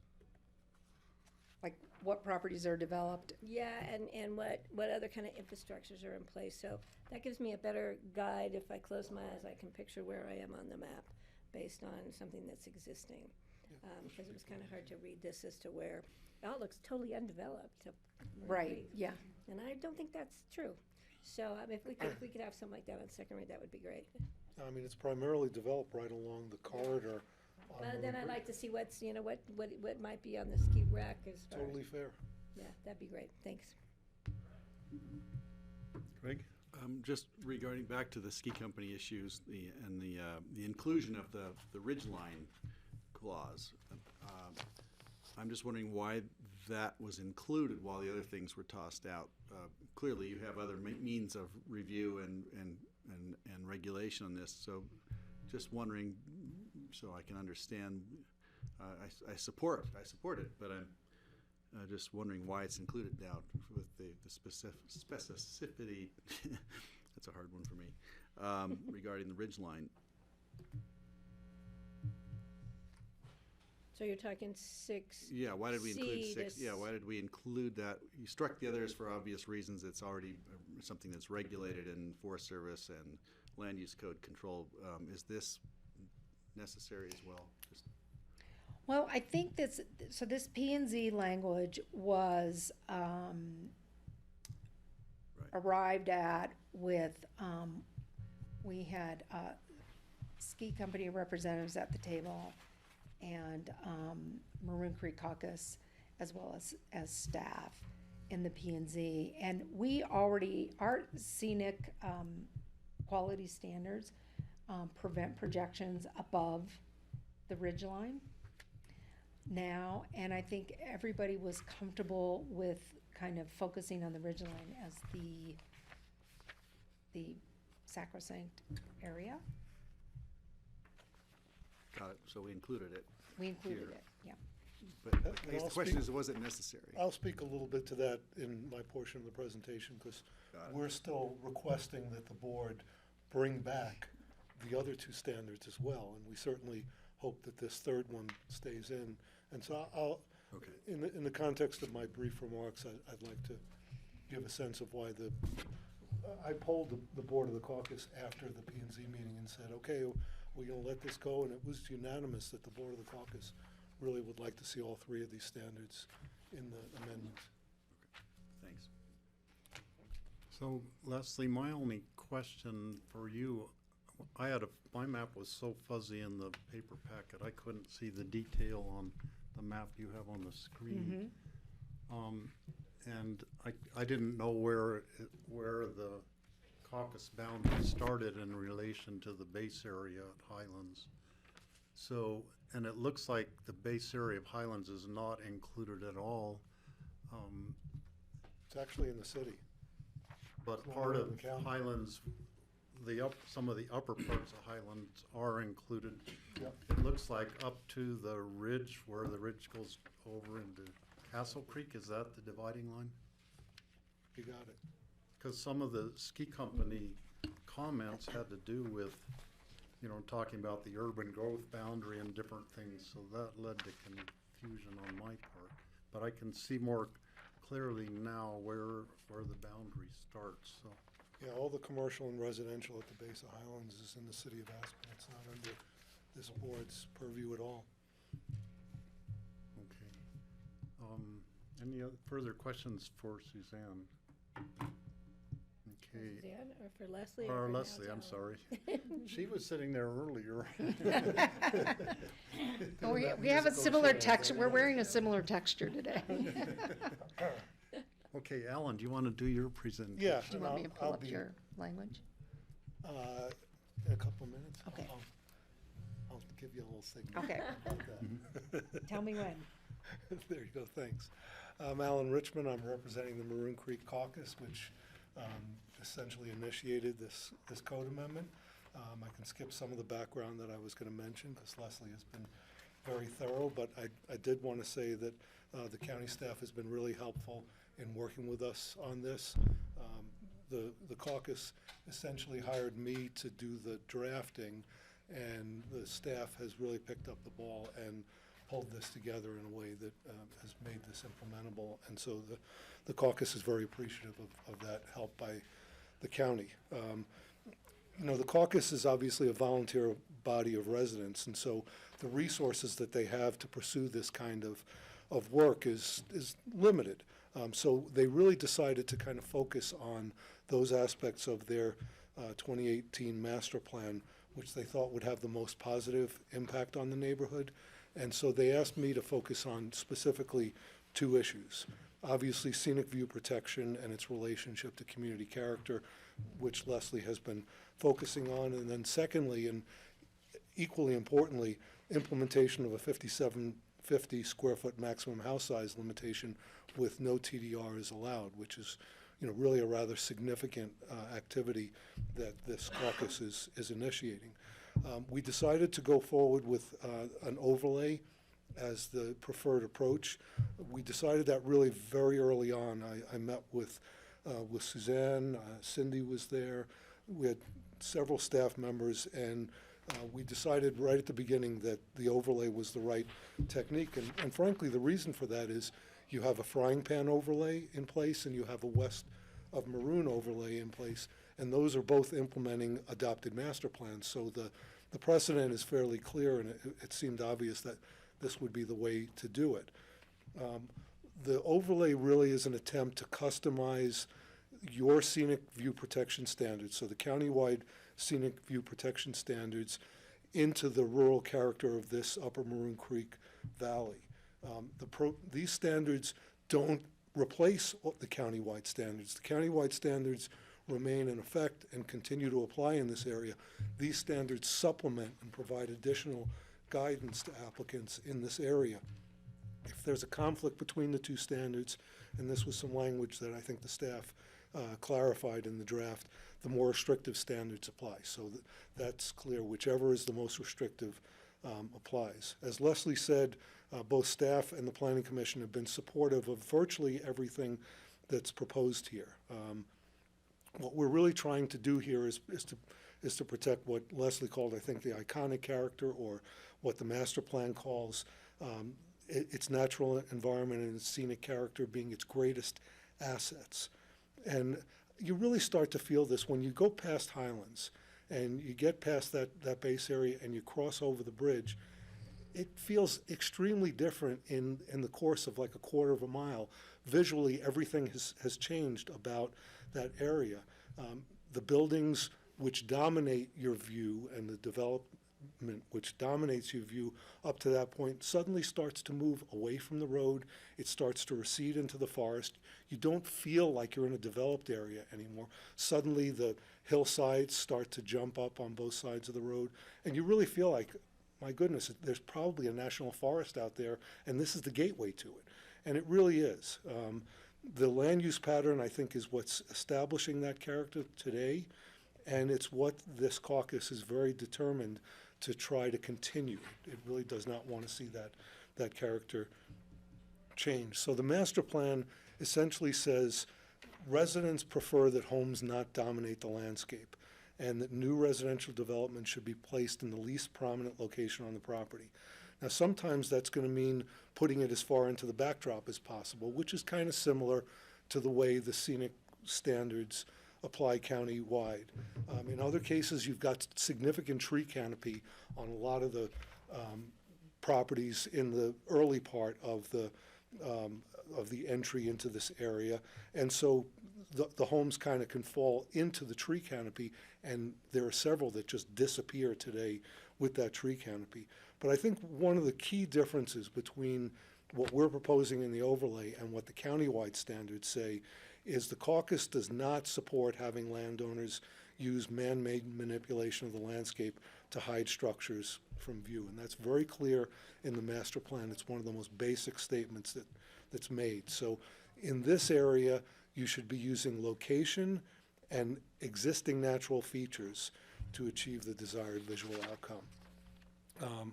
The other thing that I think is really important that the overlay says that the countywide standards don't say is the compliance with the scenic view protection standards is fundamental to whether a property can achieve the maximum floor area of 5750. So if visibility or prominence as viewed from the road can't be minimized, or if you don't want to use natural vegetation or natural topography, and there are properties where you're able to go up well away from the road and essentially be invisible.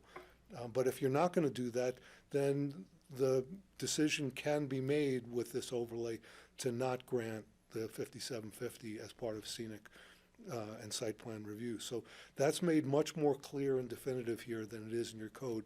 It's sort of implied in the countywide standards. Here it's very clear. You've got to comply with these standards to achieve the 5750. Now, for commercial development, we took a different approach. I'm sure everybody here is familiar with the T. Lazy 7 Ranch, and that was kind of the model for what we were trying to do in terms of the commercial standards, because that's the commercial development in the caucus area. The caucus residents are very comfortable with the way the ranch's commercial structures are clustered fairly close to the road, and they support continuing the ranch compound pattern that we see today. So the standards basically allow structures to be located in that manner as long as it's necessary for the ranch's functions. If they can be further away and the ranch can still function, wonderful.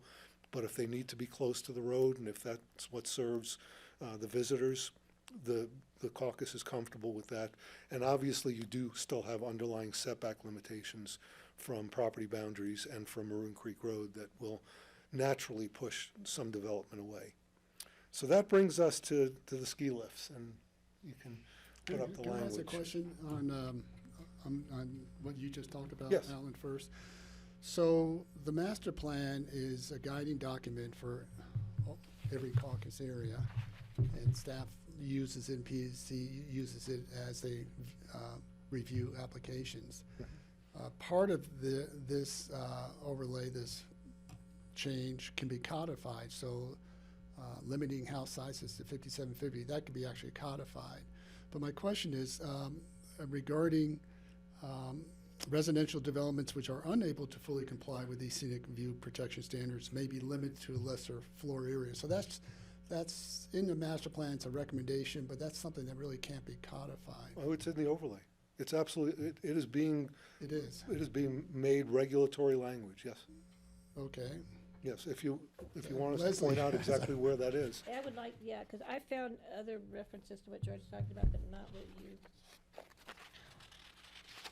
That's actually similar to language that's in the code already, applying Yep. to other zone Just- districts. It is, okay. Stronger. But what that ultimate square footage is. Right, that's.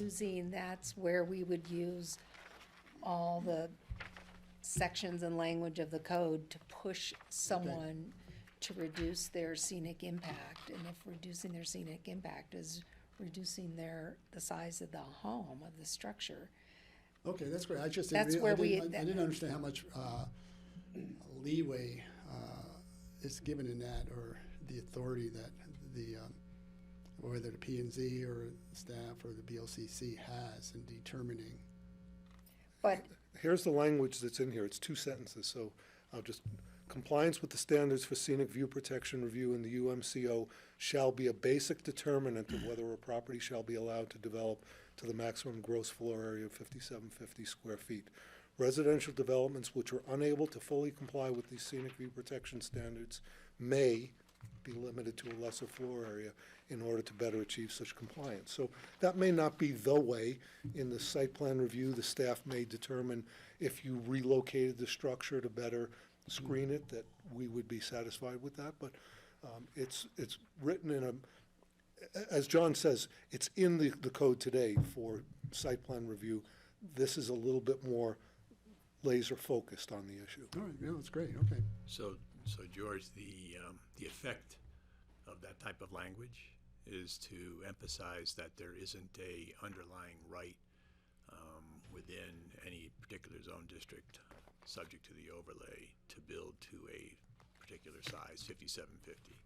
That size can be built to as long as there is no adverse effect to the other standards that are contained in the overlay, which is scenic. Yeah, no, I think that's great. Is that in any other caucus plans, like the frying pan caucus plan, because they actually limit their size even lower? Well, it's in the code itself. It applies everywhere. It's in the code itself, so straight across the board. Okay, great. This is just making it really specific.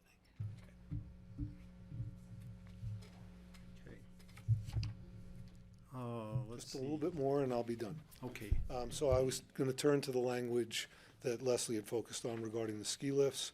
It's the one area where the caucus and staff planning commission differ, and we would like you to take one more look at the language that was proposed in the original proposal which the caucus submitted, which I've tweaked to some extent to try and deal with some of the issues which have arisen in the discussion. So Standard 6A, which is up on the screen, would address any future lift which would span Marine Creek Road. This was an issue that was discussed in some depth during the master plan review process. Having a lift in this location seems to the caucus to run counter to the county's adopted ridgeline regulations, which would prohibit structures from silhouetting against the sky. Protecting those ridgelines from development is a key element of the scenic quality section of the caucus master plan. The caucus is asking that you put Standard 6A back into the UMCO. We've worked on the language and we've tweaked it in such a way. Originally, it just said you don't get to span the road.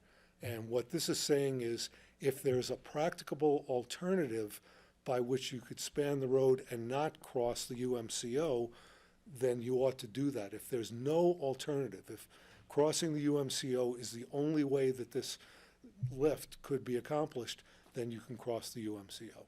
So it's an attempt to find some compromise language here, not to simply say, can't do it, but to say, if you can go in the urban growth boundary, we'd like to see you go in the urban growth boundary because that's where structures are.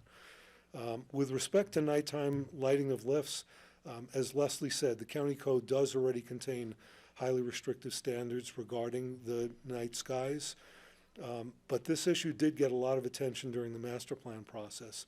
And the policy in the caucus master plan is to establish the strongest possible lighting regulations to enhance and preserve the sanctity of night skies. That's why we'd like to see 6B in there. We understand that it's generally in the code, but to an extent, I think the caucus looks at the language of the UMCO sort of as its advocacy position. It's the caucus's stake in the code, and it's a statement of what its priorities are and what's important and what its values are. And when applications are being reviewed, when the caucus is participating as a referral agency, it feels better to the caucus. It feels like they have more of a stake in the code when it's not just, hey, our master plan says this, but this is what the code that's been adopted to implement our master plan says. So we understand that both A and B have provisions in the existing code that relate to them. So does C. So does the ridgeline penetration. We think they're all important and they all express things that are of great meaning to this board. And as I said, they unanimously would like to see you include those. That's really all I had to say. You can see behind me there is an entire contingent from Maroon Creek, and you may want to recognize them or ask if they want to add anything to what I've said. Public hearings on the first reading. I have a question though. On B, the lighting issue goes way back with the ski company and the public. I remember hours of comment regarding lighting of the new gondola and the sun deck, which the ski company did an amazing job with, and we don't have impacts from that. My concern, my public safety position here is there may be public safety issues with nighttime lighting. Would that be prohibited if B was included, or would it not be allowed? Emergency operation or something is what you're Or suggesting? just any protective measures for public safety that may be deemed necessary? Would this say, sorry, that gets thrown out, or would that take precedent over no nighttime lighting? You know, when I was reviewing the caucus master plan this morning, there was some language in there that provided an exception, if you will, to meet the needs of guests or for safety or code requirements. So I could certainly imagine that kind of a exception being carved out to allow that. That's of concern to me. I mean, I understand the caucus's position. We want to be very clear on these three things, but the public safety person in me comes out and we want to be protective of. Yeah, I think that would be entirely consistent with what the master plan says right now. Yeah. Thank you. So following up on the nighttime lighting, I can think of 3 instances where nighttime lighting might be, in some instances, might be required or necessary. One would be due to FAA kind of regulations for low-flying aircraft, which I don't think would apply to any of these lifts, but thinking of the cable in Italy that was hit by an Air Force jet and broke the cable, and a lot of people died because the jet was flying in an area they didn't see the cable hit the cable. I don't think that would be applicable to any of the lifts at Highlands. It could potentially, but to my knowledge, and you could correct me if there are any rules on any of our lifts around here that the FAA requires lighting or some kind of visibility sort of requirement. I think there's some at Buttermilk, but I'm not certain. Second would be I don't have the answer to that one. In certain instances, the lift maintenance crews might be working on a lift all night long to get the lift repaired before the morning, and they're going to want to have it lit up. It's not a typical lighting up every night, but it would be a special instance that I think should be permitted. They would need lights to do the work safely.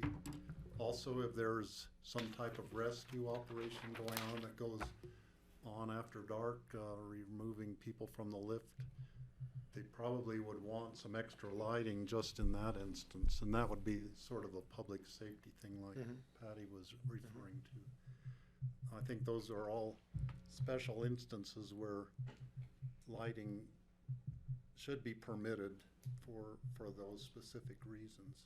And I think all those would be entirely reasonable from the caucus standpoint. That's not the concern that I've heard raised or that I read in the master plan.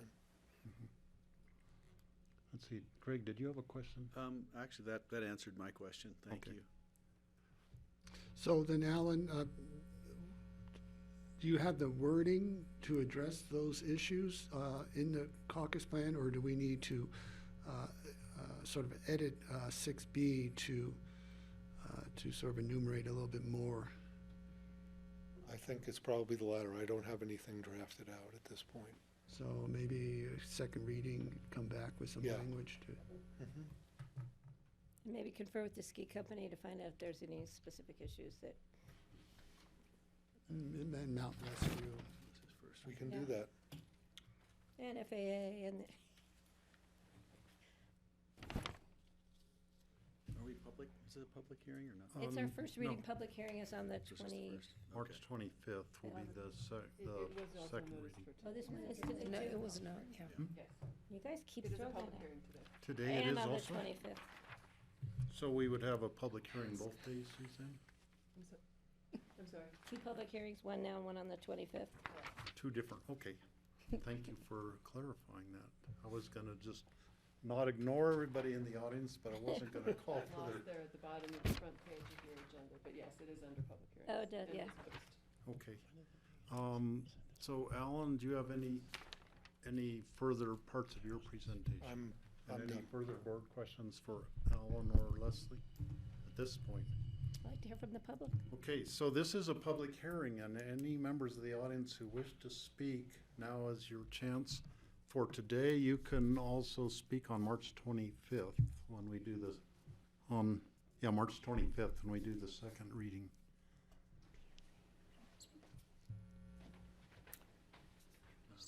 Either way. Microphone. Either one's fine. Yeah. Hi, Ronna Dershowitz from the Ski Company.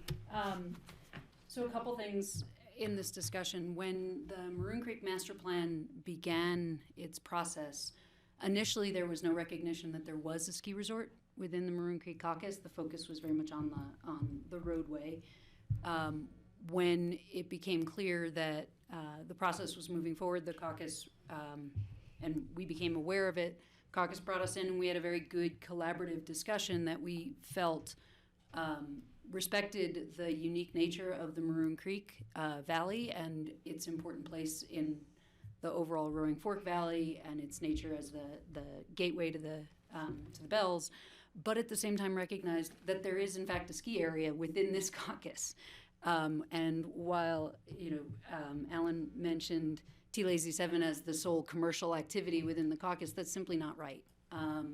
There is a ski area. It's important to this valley, we believe, to have our ski areas be able to operate, to stay up to standards of guest expectations for both the facilities, the infrastructure, the operations. And during the caucus master plan process, we reached negotiated language in that caucus plan that we felt reasonably appropriately balanced those needs. We felt the overlay proposed did not. And while we did have one meeting about the overlay language, there really was no collaboration on how to bring it forward. From the ski company's perspective, George, to your comment, that we go through a process with the Forest Service and would feel much more comfortable if that Forest Service process was not then subject to multiple layers of further overlays. And so it would be the ski company's preference, as we said in our statement to P&Z, to have all of the U.S. Forest Service ski area lands outside of this Maroon Creek overlay. We think that more properly balances the needs of the caucus and the ski area, the ongoing ski area operations. That said, at P&Z, part of the discussion was, is there a way to balance these needs? And we do strongly believe that C6 overall does not need to be in the overlay in order to ensure the balance that the master plan proposed. We believe that the existing zoning really does already create that balance and respect that balance. So we feel all of 6 is either duplicative or overly restrictive beyond the balance that the Maroon Creek Master Plan actually struck. We were comfortable with the language that staff ultimately presented to you, and it was very much a collaborative discussion with P&Z on the fly to figure out a way to address the concerns of ridgeline views from the roadway itself. Nighttime lighting, Steve, as you commented, your concerns are exactly the ones that we had, Patty, you as well. And I don't know that we can figure out each one of the instances where nighttime lighting is potentially problematic. We also were very concerned that, as initially drafted, the language was prohibitive. And your purview as the county commissioners is to look at a project or an upgrade or an infrastructure change on the ground as it's happening and be able to evaluate it with the master plan as a guidance document, not as a definitive, determinative, prohibitive document. And we felt that the language that was initially proposed simply went too far.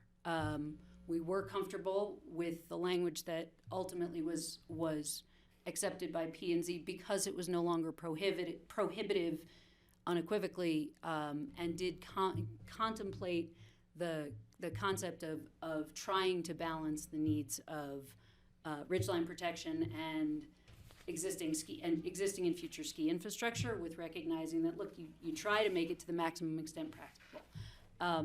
The language that is being proposed today, while, again, by the Maroon Creek Caucus, while it goes further than what they were proposing in front of planning and zoning, we feel still is duplicative, does not address all of the various future challenges, and still removes authority from the BOCC that we think is really the right place for it to sit, taking the guidance from the master plan and the guidance from staff on the specific project in front of the BOCC. So we still would advocate that A and B be removed, that C be, we're fine with C being left in the way that staff wrote it.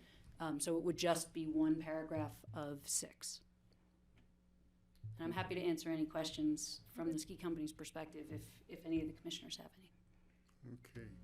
I don't see any questions right now, but thanks for your comments. And thank you for your letter in the packet, too. That was, told us a lot of information. Yep. Okay, any other members of the public wish to speak now? Marcella. Sit here. Sit there. I need to move. All good. Hi there, Marcella Larson, moderator of the Maroon Creek Caucus. I'm not going to repeat anything that's been said. I want to just highlight sort of 2 very important points that the caucus focused in on in terms of trying to implement its master plan.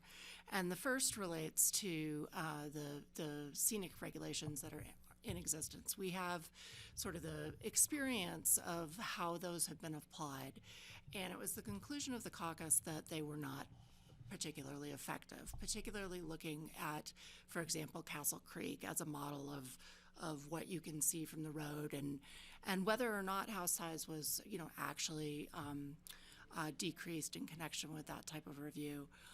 Similarly, we had some experience with ski company reviews and found that the provisions of the existing scenic review provisions were not being applied as written. So our focus has been, as Alan said, to make it quite specific, so it's very clear what the expectations are, and that they apply in a different way in this particular critical, we think, scenic area.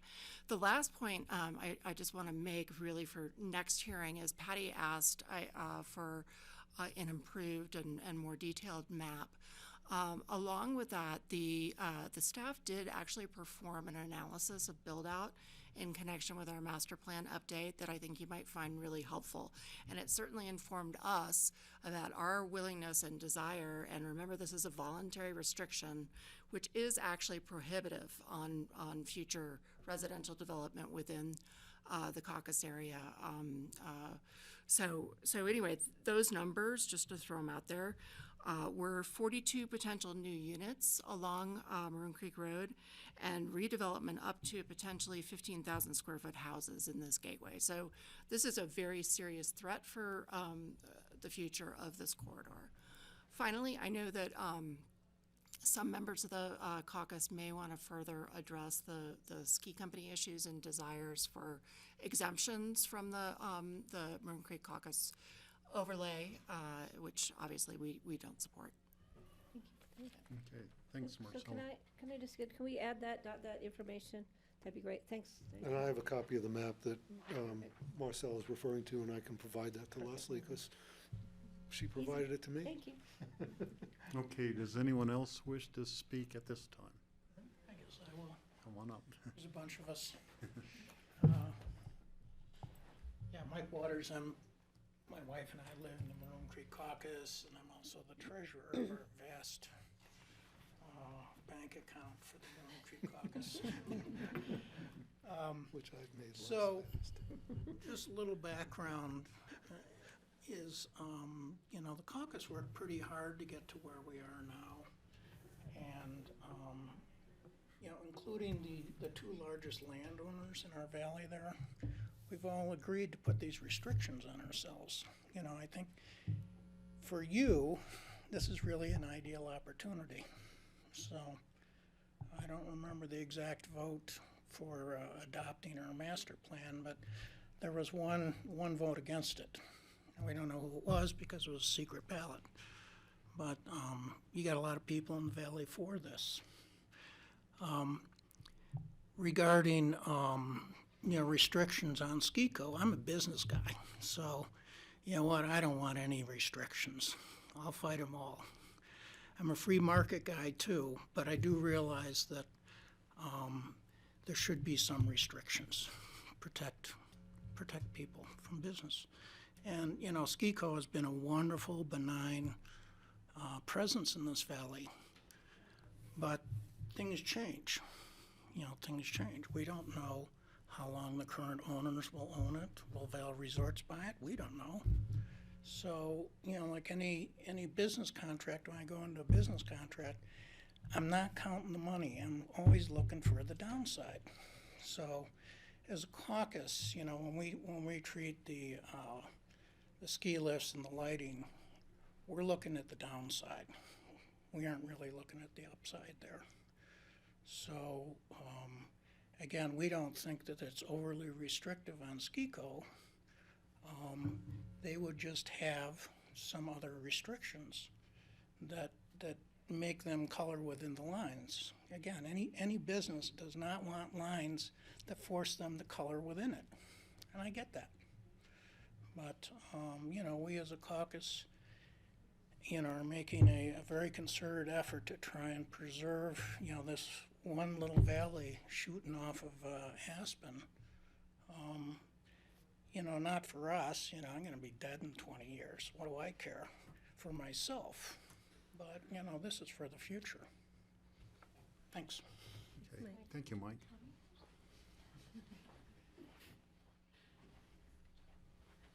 Any further? Sure, I'll add my 2 cents. I knew she couldn't sit over there. I can't. I'm Barbara Conviser, and I have lived in that valley for 50 years and enjoyed the scenic qualities, the beauty of it, and we do have a unique opportunity now to try and keep it as rural as possible. I think any restrictions we can put in there that make people slow down and say, maybe we better think about another way, it's very important. I mean, the average house size there is only 4,000 square feet.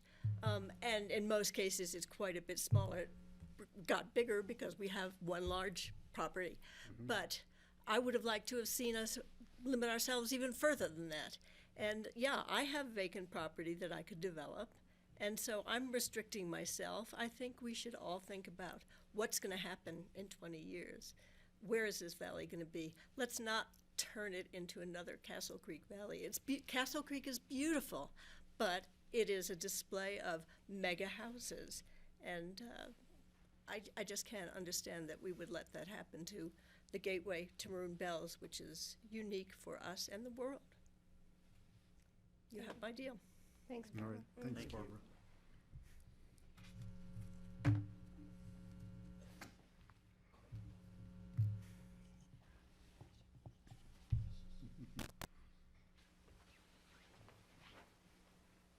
I'm Donna Ward, and my husband and I live in the Maroon Creek Valley and have lived there for 40 years. And I just want to briefly just feel that my responsibility on the caucus is to really be a steward for the future and to use any venue we can to protect it in any way we can. So, thank you very much. Thank you. Thanks, Donna.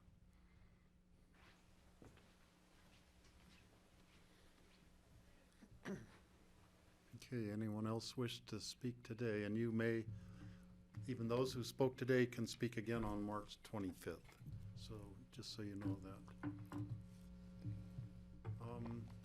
Come on up to the mic. I've got just one quick thing I forgot to mention is, so you mentioned lighting for FA. It's very prescriptive. There's all sorts of standards written, you know, how far from an airport, et cetera, how far off the ground.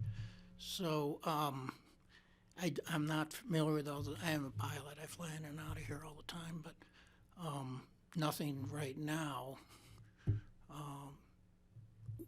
would require any lighting. So it's usually so many feet above ground within so many miles of the airport. But, you know, obviously a lift across the valley would be a problem because the Maroon Creek Valley is actually a published visual approach to the airport. So your worries about a cable are well-founded. Okay, thank you. Okay, does anyone else wish to speak? Okay, seeing none, I'll close the public hearing for today. I'll bring it back to the board for further questions, comments. Sure. Let's see, John, let's get John Healy first. Sorry. No worries. Just to point out a couple of process points. So there are two ordinances before the board to consider. The first one is to establish a code amendment to implement, so to speak, the proposed Maroon Creek overlay that upon adoption would be incorporated within the land use code. So as far as that particular action is concerned, in regards to the language that has been discussed in section C6 of that zone overlay, the distinctions between what's being advocated by the caucus and what has been proposed by the P&Z after discussions at their meeting is different and somewhat striking. If the board wishes to amend or to change what has been recommended by the P&Z, then the code amendment needs to be re-referred back to the P&Z, and that's because of the time that has passed since the P&Z action. I'm not sure what the P&Z schedule is, but if you wanted to take that action, you might be able to effect the re-referral to P&Z in the intervening time between now and the second reading. If the board is content with the language as proposed by the P&Z, then no re-referral needs to take place. In regards to the second action, which is the more accurately the implementation of the overlay, so it's a identification of where this overlay district will be employed. That is likewise a code amendment because it changes the zoning map of the land use code. The recommendation, in part that we've heard from ski company representatives is that the overlay district not apply to property that is governed by the ski rec district because of its separate treatment under the land use code. If the board wanted to go with that recommendation or request, it is fine to go ahead and take that action. And likewise, if the board wanted to adhere to the recommendation of the Planning and Zoning Commission to impose the zoning overlay as requested by the caucus, then that action is fine also. That does, neither one of those implementation alternatives for the overlay district needs to be referred back to the P&Z. So Only the item in 6 if we change that language. if you change from the P&Z's recommendation. So, you know, I'm scrolling back and forth trying to follow all this, and where would I'm not sure I'm looking at the correct P&Z's recommendations. It's is that on that? the board. That's not that. That's it. Well, Yeah, it's but we don't know where, I don't know where it is. it's in the staff memo And or- it's in the resolution? and in the proposed No, and ordinance. but it's proposed also the ordinance. P and Z resolution that went to you that's part of your packet, which I think is Yeah. attachment A. Well, And it's in the hard to proposed find this ordinance. stuff in 100 Attachment pages. A, page Without a page. 227 is attachment A. Yeah, just making sure You we're guys gotta looking get at on board view. You can just jump between documents and days and. 220. Attachment A is Yeah, and this page one was even more- 243, What? attachment A. Oh, I got another attachment A. Well, let's see, this might be a different attachment A. Attachment A is the Maroon Creek Caucus one of, That's the caucus letter. 227 is the recital, the resolution from P and Z from 2019. Yes. But I don't see their, So if you look on page 3 of that resolution, or page 4, Patty? my resolution is, It's only a doesn't page have, and a half. this is it. Attachment A, there's- it's the resolution of the P and Z. There you go. Uh, This is the language of the What I've P and got. Z. Okay, let's look at This this. is why I did As good this. as it's gonna get. So. Just leave that there. Yeah, this is the language that is out of the resolution that the P and Z approved. This is in your ordinance. This is what has been recommended to you from the P and Z and staff. It's in your ordinance. And then we You have, wanna see the proposed language? from Yeah, caucus? can you, Yeah. so I can sort of compare the two here? Yeah. Oh, so, okay, that's the that's the Caucus caucus's proposal. Yes. Okay, then I got that one. Back up again to the P and Z. So, John, what you're saying, John, is if we want to perhaps consider the caucus's proposals, then we would need to send this back to the P and Z? Well, you can consider it, but if you want to adopt it, or if you want to adopt anything that differs from the recommendation of the P&Z, then it has to be re-referred back to the commission. Oh, okay, thanks for that clarification. And we've been talking to the staff about this, so this is not a surprise. We understand this. Yeah, okay. I mean, it's probably to your benefit if that happens. It's fine. The P and Z will be meeting in March, before your meeting in March, so Kelly? we understand that provision. And if P and Z disagrees with us and recommends again, only to include this language? Then the final decision is up to the BOCC. Okay. so they know we're considering the reconsideration. Yeah. Okay, just wanna be clear. Yeah. I, And I just have another. I mean, just some preliminary comments. I don't have a problem keeping the ski company rec as part of the overlay. I would like to consider the caucus's recommendations on 6A, A, B, C with the note that some wording comes back specifically on B to address some of those issues that we discussed. You know, I thought about this when I first looked through this, and I was really thinking about Castle Creek Valley. I spent a lot of time going up and down there, just like as I do in Maroon Creek. And there is a vast difference in terms of as one's riding one bike up both of these valleys.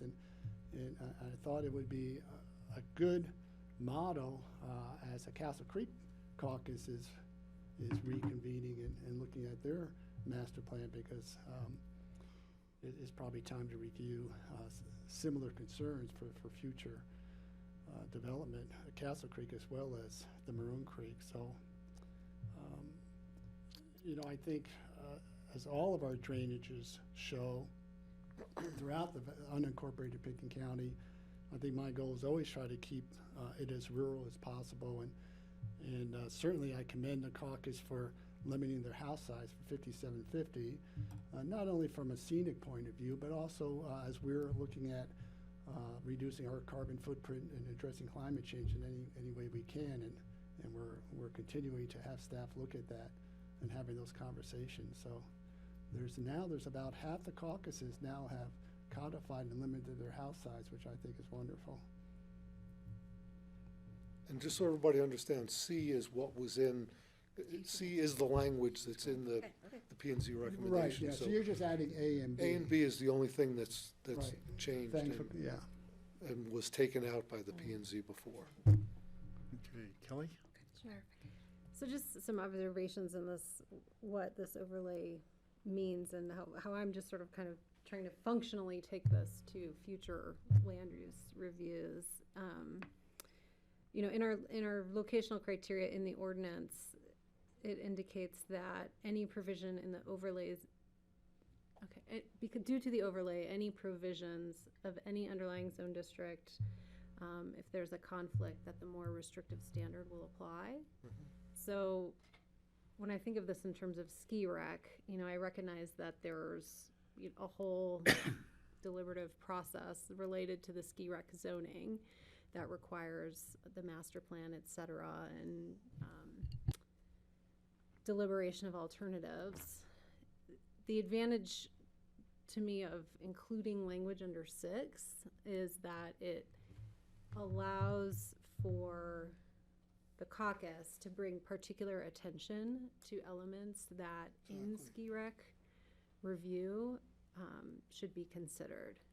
Now, because the most restrictive standards shall apply, I do think it's important that in any proposal of these languages that there is like an as practicable element to it that also would give SkiCo or any future ski company alternatives to present. So,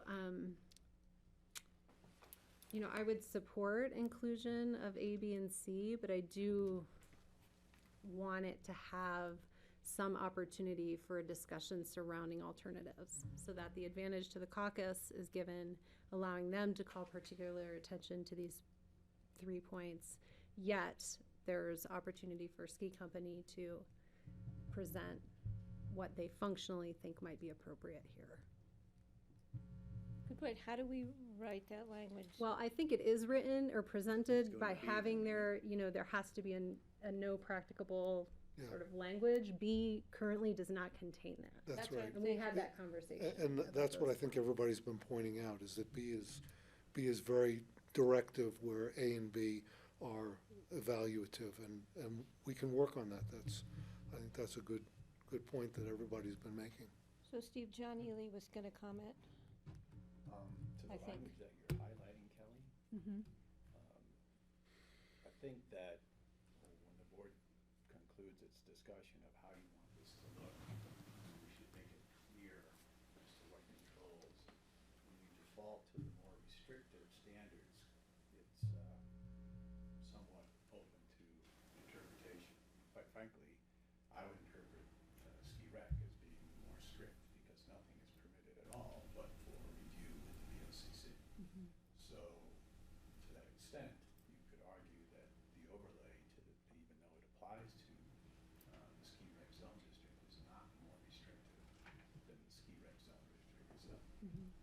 But Well, at any rate, I think the caucus can chew on that point if they decide that's what they would recommend, maybe in second reading.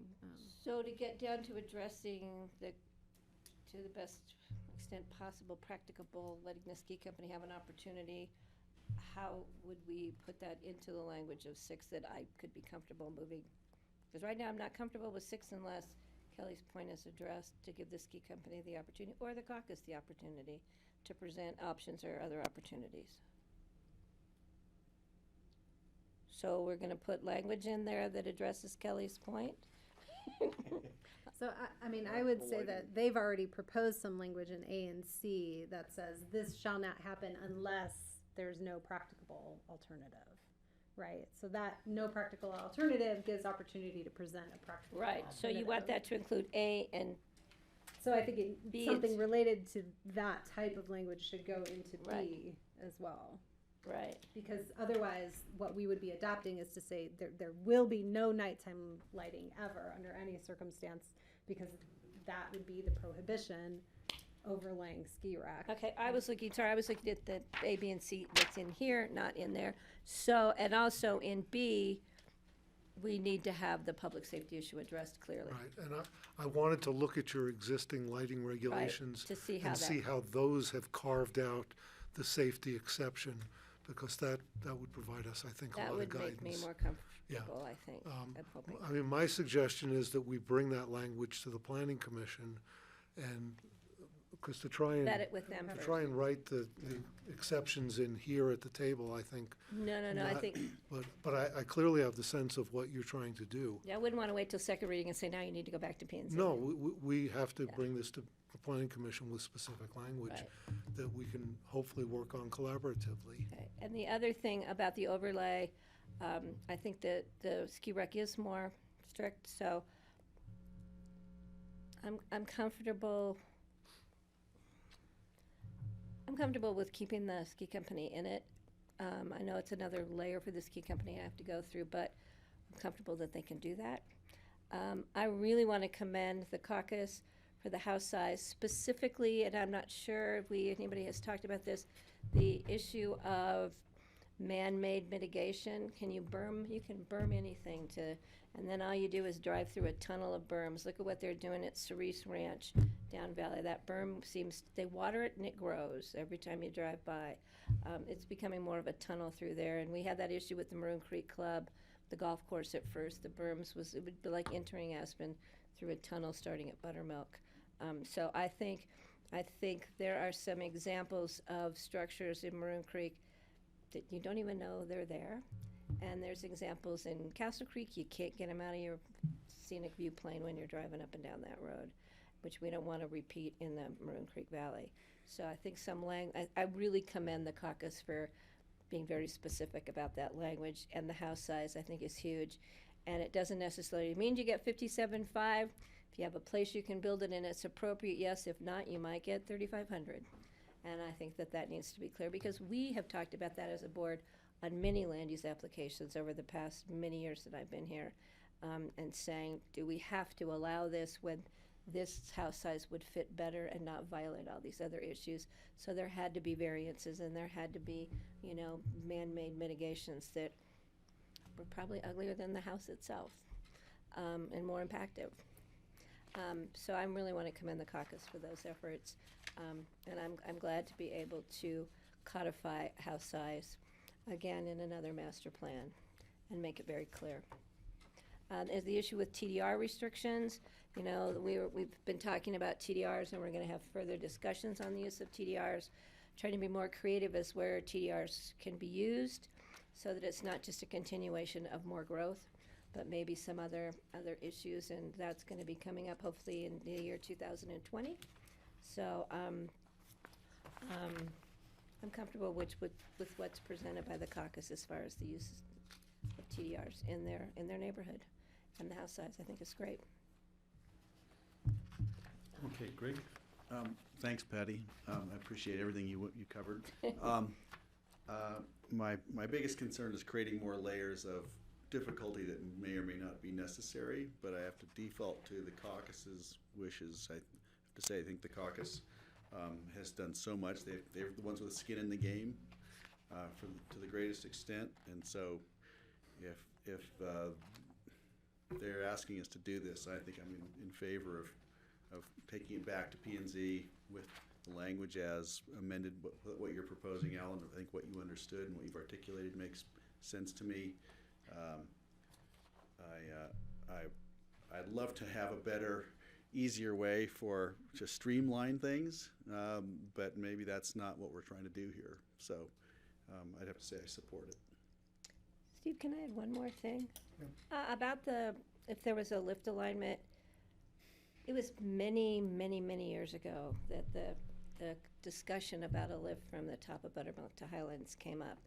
I think it was in the late 1990s. I remember talking to the constituency up in Maroon Creek about it then. And I think it would be alignment of a lift from one mountain to the next. The ski company understands the difficulties that would be in their, in their ability to come up with a practicable alternative lift alignment, one in the UGB. I think all those issues would be looked at carefully. They would have to be if the ski company was to pursue that in the future. That's kind of an unknown because it's come and gone, and who knows when it'll come and go again. So I think the language still allows the ski company to, if they chose or choose to in the future, to look at a new lift alignment through there. But it's going to be, there's a lot of hurdles in that to look forward to, I'm sure.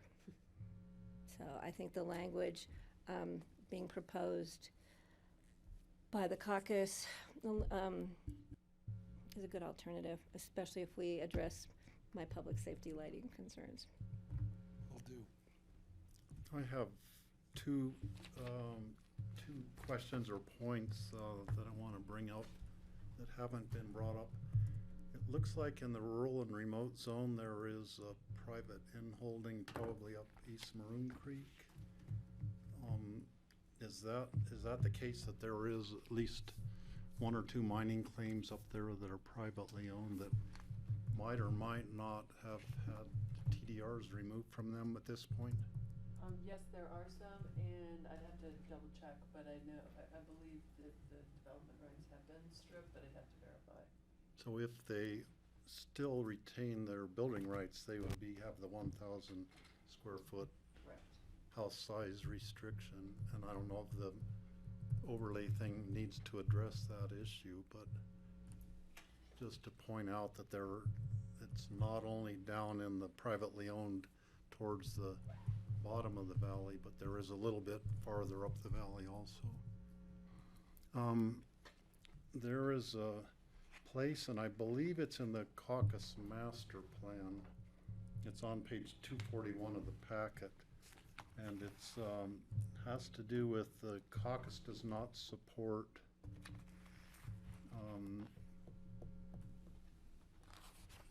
it's about the City of Aspen hydro plant in the PUB zone, and it says they do not support the let's see. It says the caucus does not support residential, commercial, or other uses allowed within the PUB zone other than the existing City of Aspen hydro plant without expansion. So they don't want to see that expanded. When the whole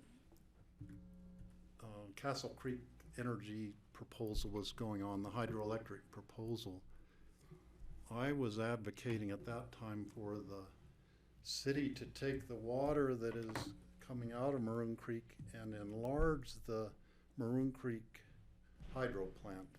So the water from Maroon Creek would actually be going back into Maroon Creek and not over to Castle Creek. They would generate less electricity that way, but I thought it was better for the environment because Maroon Creek on the lower stretch would have more water. And so I really take exception to wanting to not see any expansion of the Maroon Creek hydro plant, because I think it could be beneficial to Maroon Creek. Now, I believe this is part of the master plan, which is we're not reviewing right now, but The overlay didn't go quite that far. So the overlay does allow some additional floor area or additional building, if you will, to occur there. As I mentioned earlier, the FAR allowance in the public zone was really quite considerable. It's 0.5. So on a 1 acre property, you could have 22,000 square foot building, which seemed kind of out of character with the neighborhood. I think the way the UMCO reads, they now have the 5750 that other 1 acre properties might expect. So you could still do a public building there, but not what's allowed today, and I think the city accepted that for just that reason, because it still gives them well more than what's there today. Yeah, and I mean, it's a very modest size It's a very small cabin there right structure, now, and yeah. even if they doubled the size of, it would still be a small Yeah. facility. Yeah, so the And that would be alternative allowed under The alternative that what's you're proposed. interested in would be allowed, yes. Okay. Would be allowed. Okay, and then That's a good way to say it. would not be prohibited. It would, of course, it would have to be reviewed if they were Yeah. gonna do that. Yes. To the nth degree. Yes. So, in general, I'm fairly blown away by the proposal that the residents have put together here. I wish we could have it in my valley, have this same kind of, voluntary restriction on, limiting of the house size. On our own land, we limited it to 5,000 square feet in our conservation easement. But there are houses that are approved for 8,250, and even 5,000 to me is too big. But the fact that the whole neighborhood came together and agreed on that, I think is just really commendable. And I thank all of you for coming up with that. I hope we can take that same kind of a model and take it to other parts of the county, maybe by doing the overlay process some other places too. I would be okay either way with the lift issue. And if it sounds, I think we probably have a majority wanting to send it back to the P&Z to look at this new language with some amendments to it, and I'm okay with doing that. I think I'm also okay with having the overlay district encompass the whole caucus zone area. I don't think it's overly restrictive on the ski company, and probably would lead to better discussions between the ski company and the residents of the valley. So I think that's the end of my comments for now. I have one other thing, that you're talking about Maroon Creek itself. I want to thank the caucus again. And I don't know if I've ever heard the conversation other than maybe with the great idea of having dams up there for a wild and scenic designation. And did we even talked about that on Maroon Creek? It's been discussed. I think, having gone through that whole process, and we tried up on the Crystal. I think that one's still in progress in the Crystal. It will be. It's still in progress for a while, I think. But I think it'd be great for something to look at on Maroon Creek. Just wanted to Our add. master plan recommends that. Marcella, we're not gonna No, that's have no, but any that more public but that's discussion what on- I pulled out. So I think that's something that I would be interested in pursuing. Okay. So, are we ready for a motion at this point, or two? We have two separate motions. John, does it matter in which order we do these?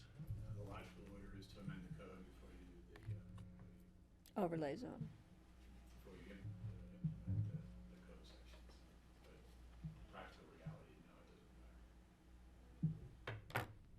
So we have to create the zone district and code before we can apply it.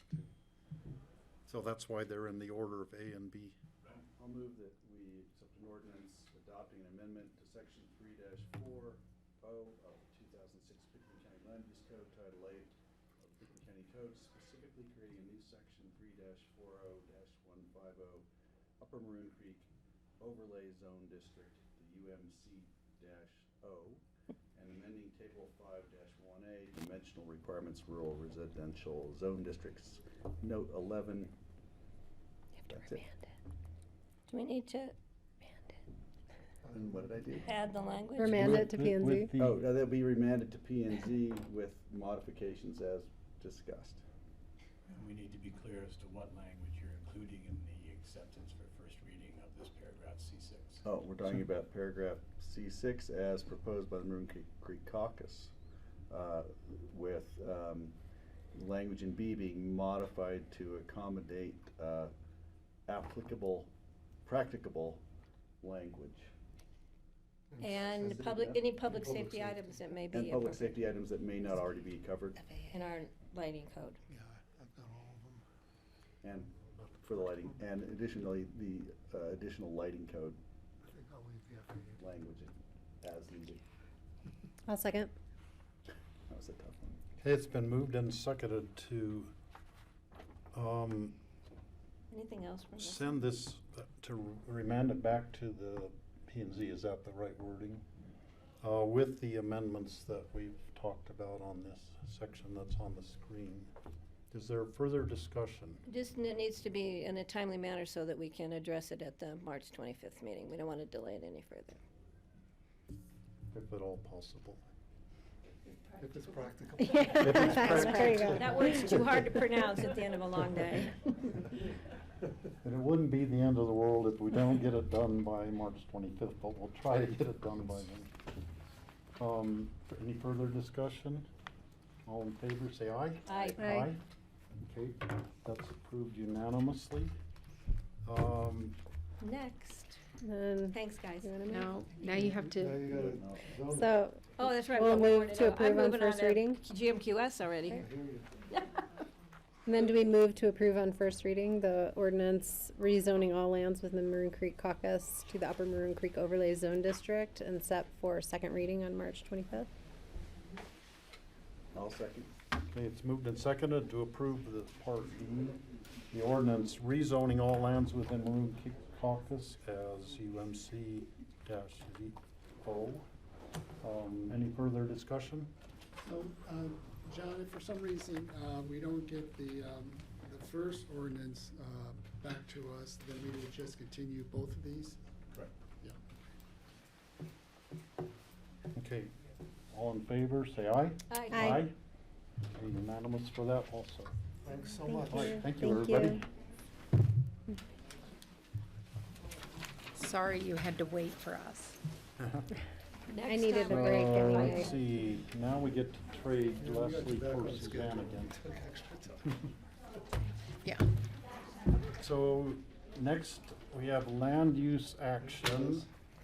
There are two GMQS allotment issues. The first one is a resolution allocating 2018 rural area residential GMQS allotment for new lots to Robert Oxenberg and Maureen McCluskey. Suzanne. Before I get started, Jeanette brought down a letter from, you received a letter from Linda Wag earlier today, I believe. We got a letter a week okay. ago or so. February 21st, oh, maybe it just, yeah. I got it. So that was provided, we were just able to forward that to the Grafton Smith, who's the representative for McCluskey and Oxenberg. He submitted a letter as well. I'll pass that around for you. So this is his response to their His letter? response to the WAG letter. I just saw that.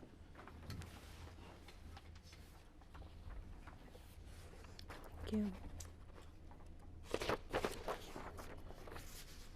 You guys just take your microphones one more time. I think a few of them maybe have been switched off.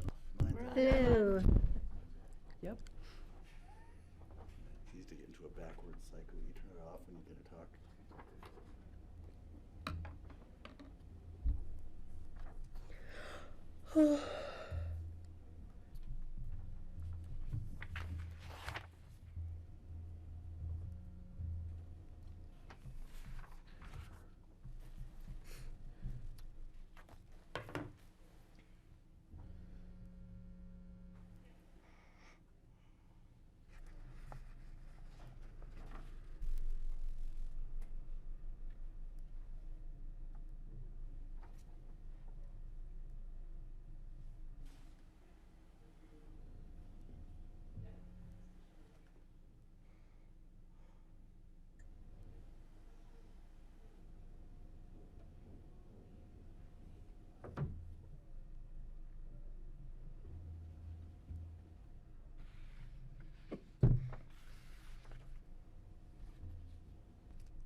George and I took speed reading 101.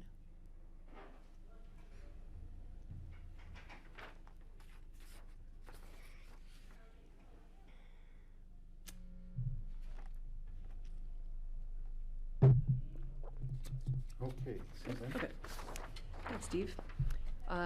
So what's in front of you today is the resolution allocating the 2018 rural area residential GMQS allotment for new lots. So the proposal from Oxenberg and McCluskey is for a property on Lower River Road, and is to divide, it's a 35-plus acre parcel, to divide it into three residential lots.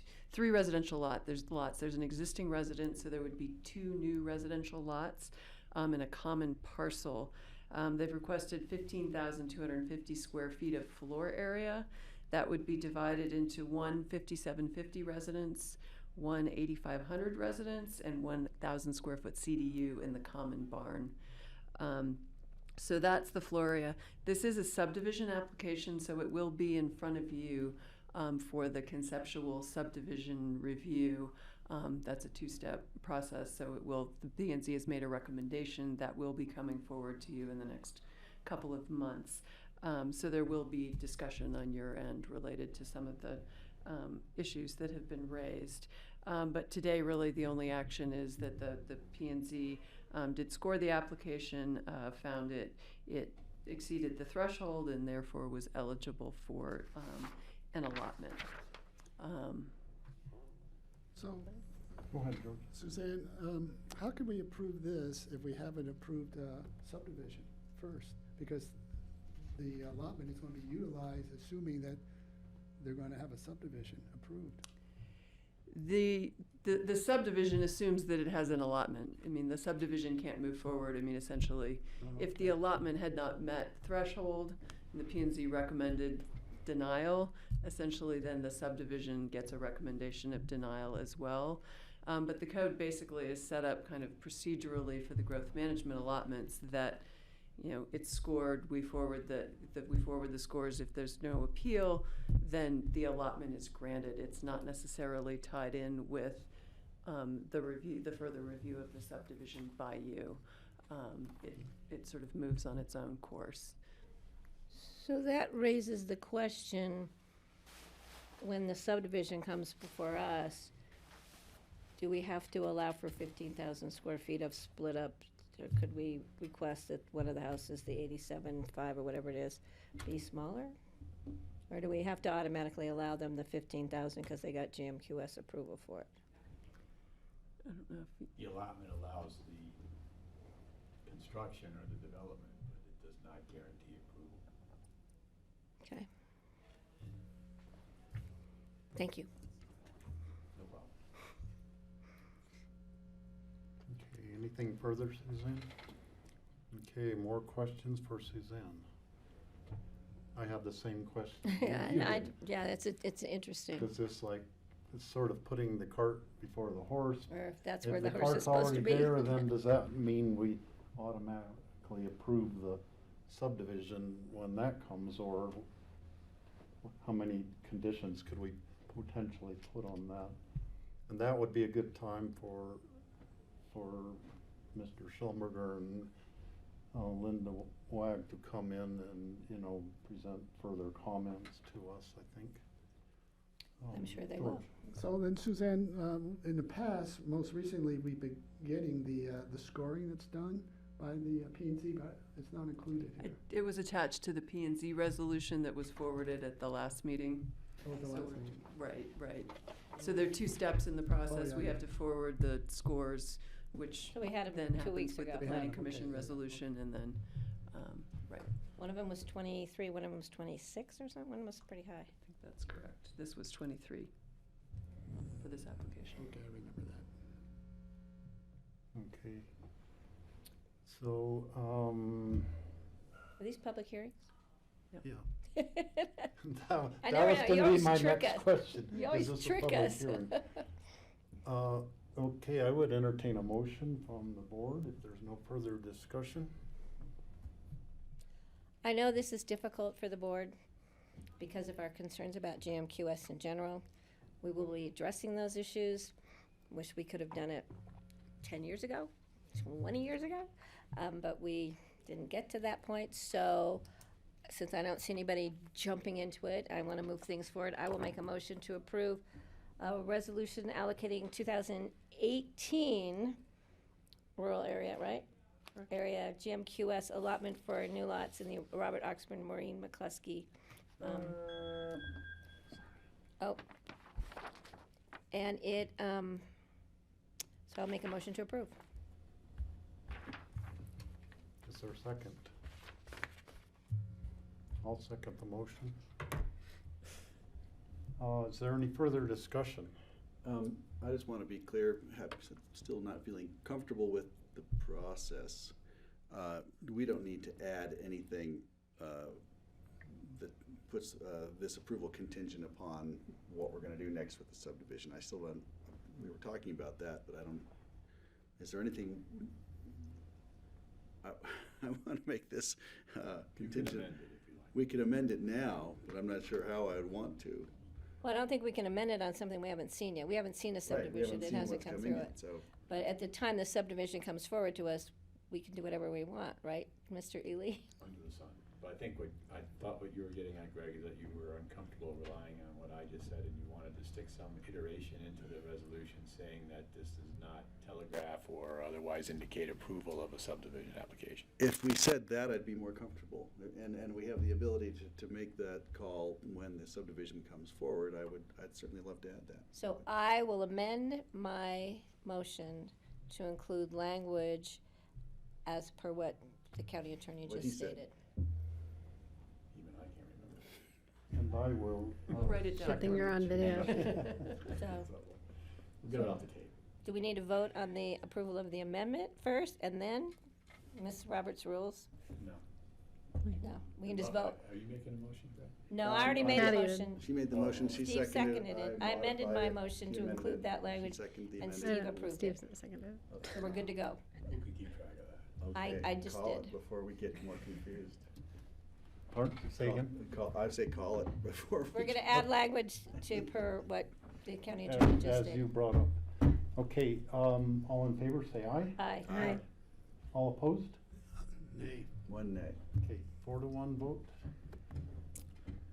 And on the next one, Next one, we have the resolution allocating 2019 rural area residential GMQS allotment for a new parcel to Valley View Ajax LLC. Thanks, Steve.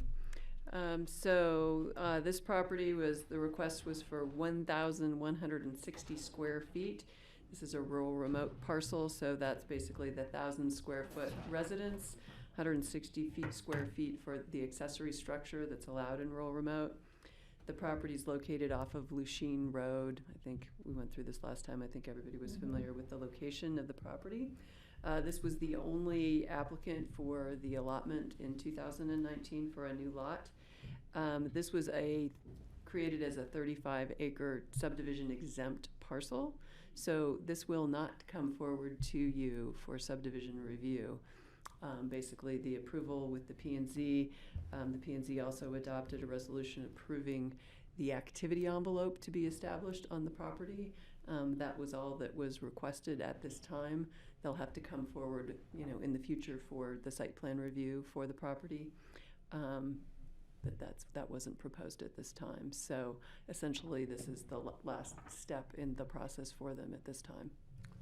and my concern was access, and then upon further reminder of where this property is actually located, it was 2 years ago that we actually did a site visit. I did as chairman a site visit on Lucine's Road. The county has a little sliver that comes through that parcel, and it was agreed to allow access. So we agreed to allow access to make this a legal parcel with development right. Well, with the ability to develop, the opportunity to develop. George? And this is really the only way that they can get a development right. And so if we were to deny this, then it would be considered a takings. Oh, that. Not necessarily, Turn to but that this side. is the path forward of the land use code for them to ultimately develop the property. Right, the only path forward Yeah. at this point. Because The you land need an use code. allocation to to Right. develop, and this is the only way. Yeah, right, okay, thanks. Do we know who Valley View Ajax LLC is? Yeah. Yes, we do. Do you want to know? Yeah. Mitch is here representing. I would. There's two owners, I I'm just believe. curious. They're not hiding or. Mitch, can you come up to the mic, please? Yes, yes. Your chance to be on TV. Good. Red light on. Can't tell if that's on. Okay. Yeah, the owners are Bridger Smith and Jeffrey Schoaf. They're just an LLC for normal purposes, not trying to hide their identities at all. Thank you. And they've signed on their own behalf, so it's not like representatives doing that. Okay, thank you. Ask a question. Yeah. Is this, I recall we had this property was involved with easement and road use. There was a sliver of land for access. This is part of a negotiation that this approval happened. Is it tied to that easement issue that we had a year or so ago? It was 2 years ago when I made the Years ago, site visit up there. It was a sliver, like 75 feet or something, the county land came across the road, wasn't This is it? part of the, Right, we had to wait till that was all done and resolved before we could even apply for this. So that's. The concern I've heard about there is noise. And I don't know what our restrictions are for noise, loud, somebody told me a hunter once told me back in that area, he's heard a lot of like automatic weapons fire up in the vicinity of that property. Don't know who did it, but I don't think it that'd be seemed like a Bridger. big- No, Whatever. well, Bridger's new owner, Jeffrey's owned it for some time. He's a Right. hunter. He Right. does hunt out of that property, but he's a regular hunter. Like He a says. regular hunter. The impression I got is that there were some people making a lot of noise, which couldn't really be a good neighborly sort of thing for the elk or anybody else in there. Yeah, I mean, I don't honestly know anything about that. First I'm hearing right now. But it's not like a traditional, quiet, rural, remote site in that the ski company uses Lucian Lake as their water source. So there's a lot of work goes on over there that the ski company does. Stuff happening there. Right? Yeah, right. And hunting is allowed with permits past that. Well, your friend's a hunter up there, so Right. he's probably shooting too, so hopefully he's shooting Yeah, too. it sounded like it was an extraordinary amount of noise from what sounded like automatic weapons. Well, then that should be reported to the U.S. Forest Service for enforcement. Maybe it's an enforcement issue if there's such a thing. But anyway, I just thought we couldn't put a restriction on it for something like that doesn't already exist. I mean, as far as I know, it is already restricted that way, but. I mean, like no guns allowed? Well, no, maybe just a noise restriction. I'm sure he would. I don't know. That's why I'm asking. We already have a noise restriction, especially in rural remote, but it has to be called in and enforced, so. I mean, I've been up on the property enough and walked around in summer or winter, and I've not seen like shells or anything around. Like, It's not like there's a free-for-all. yeah, and no targets that I've seen or anything like that. Usually that kind of thing, you see holes and stuff and cans, and I haven't seen anything like that personally. That was the only thing that came to mind. Thank you. Well, talking on that same issue, it is a piece of private land. We've gone out and fired rifles on our property, both hunting and sighting in rifles before hunting season. And our neighbors across the road did it more frequently than we did. I think it's part of living in a rural area that sometimes there are firearms shot on private property completely legally, and sometimes it can be annoying noise. I know Jeffrey is a hunter. I mean, I've been in his house and seen the trophies and whatnot. But best I know, he gets permits and does it only in hunting season and properly. Bridger, I don't know to be a hunter, but. Right, got it. Thank you for that. Let's see, board, any other questions, concerns? Someone care to make a motion? Again, knowing how the board feels about the GMQS process, I will jump in here and make a resolution. A motion approving a resolution allocating a 2019 rural area residential GMQS allotment for a new parcel to Valley View Ajax LLC. And again, I will mention that we will be looking at making significant, I think, changes to the GMQS process, hopefully in the near future.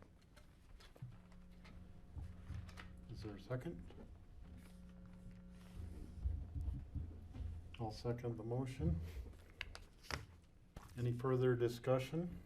Greg, you want to add anything to this one? No guns allowed.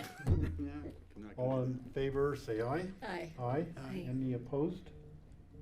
Okay, 5-0 approval. Thanks for your help. Good, and I'll just let you know, this will come back to the board because site plan review and rural and remote to establish setbacks and other things require Board of County Commissioner approval. Okay. Thanks, Mitch. Thanks. Thanks, Mitch. Thanks for coming in, Mitch. Okay, next we have open discussion.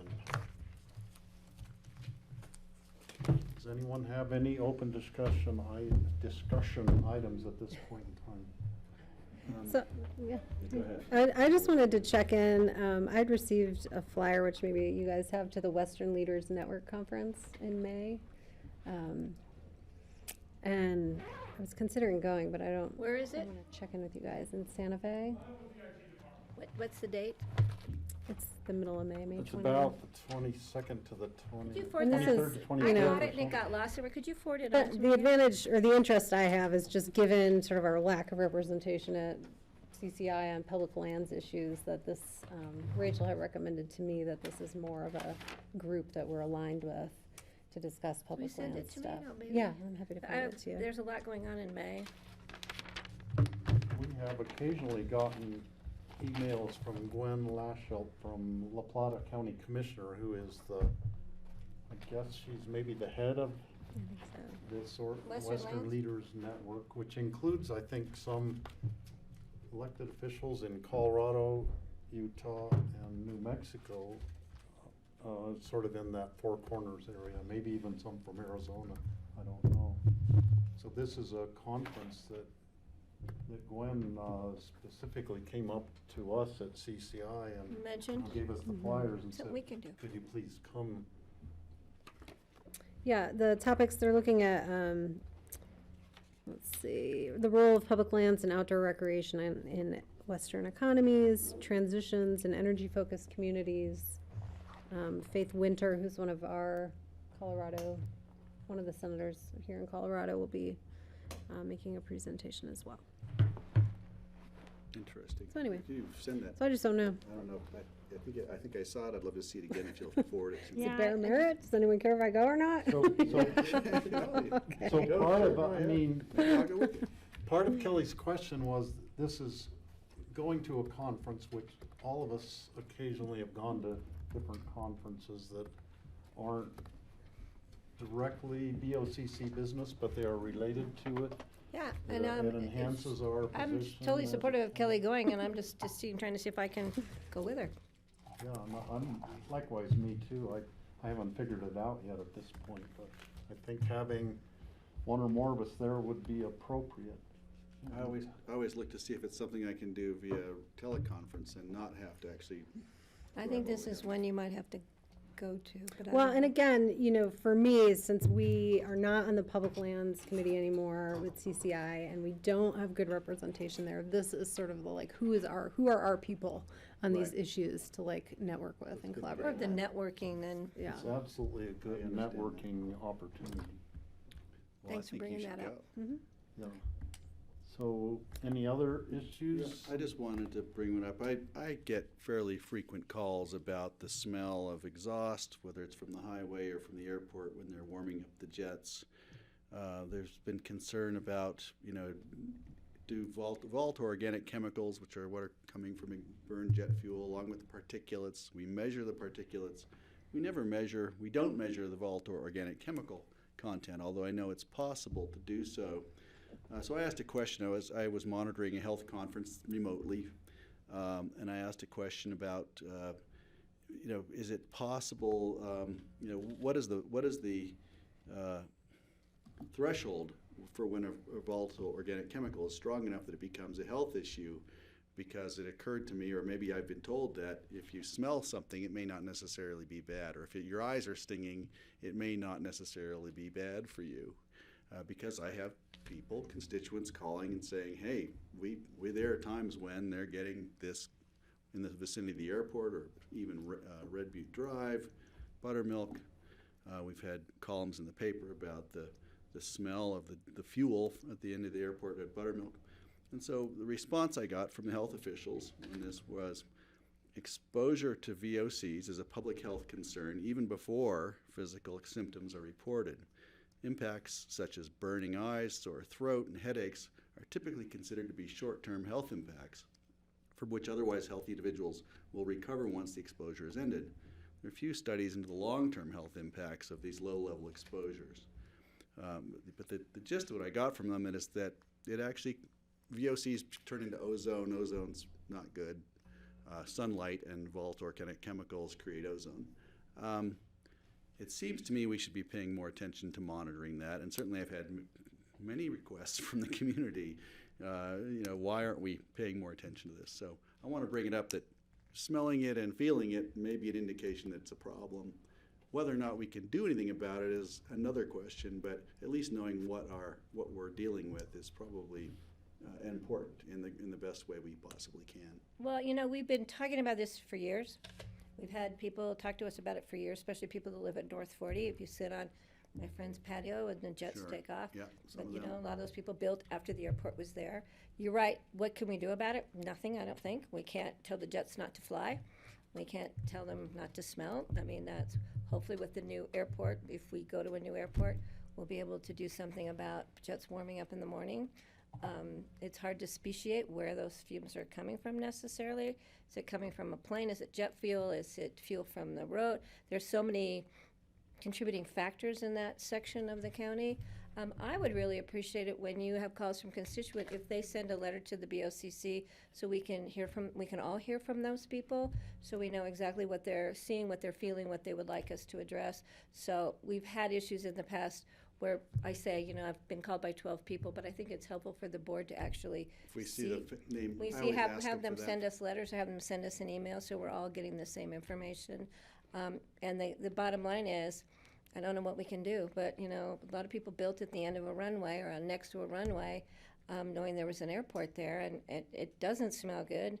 And onions make your eyes burn and sting, and and it's a transient when they come and go. It's not always. It depends on the weather around the airport. Sometimes makes it worse. I don't think it's something we should literally just blow it off and say sorry, but I think we need to have some more concrete information from what those people may be experiencing and where they're situated in configuration with the airport, so we know what we're looking at as far as addressing if we're going to do any monitoring in the future. Makes better sense. Well, and I think that what would help me understand is, public health kind of involvement in this conversation and where this type of question falls in terms of, is it in or out of their core function areas, because that's ultimately like the structure that would tackle this type of problem, right? So I don't know. I guess I just don't understand since you guys are both the Board of Health reps, I don't understand what Yeah, those, it's something we should bring those to the Board of Health, conversations but have been they're at, gonna- or what they think Right. is appropriate and what they think is in their purview or out of their purview. Yeah, and if we are to move it forward, we need more concrete information as to the parameters of where we would be looking and the cost of who would be testing and what we would do with the information at the end of the day. Sorry you're being exposed, but there's nothing we can do about it. So, if that's the question.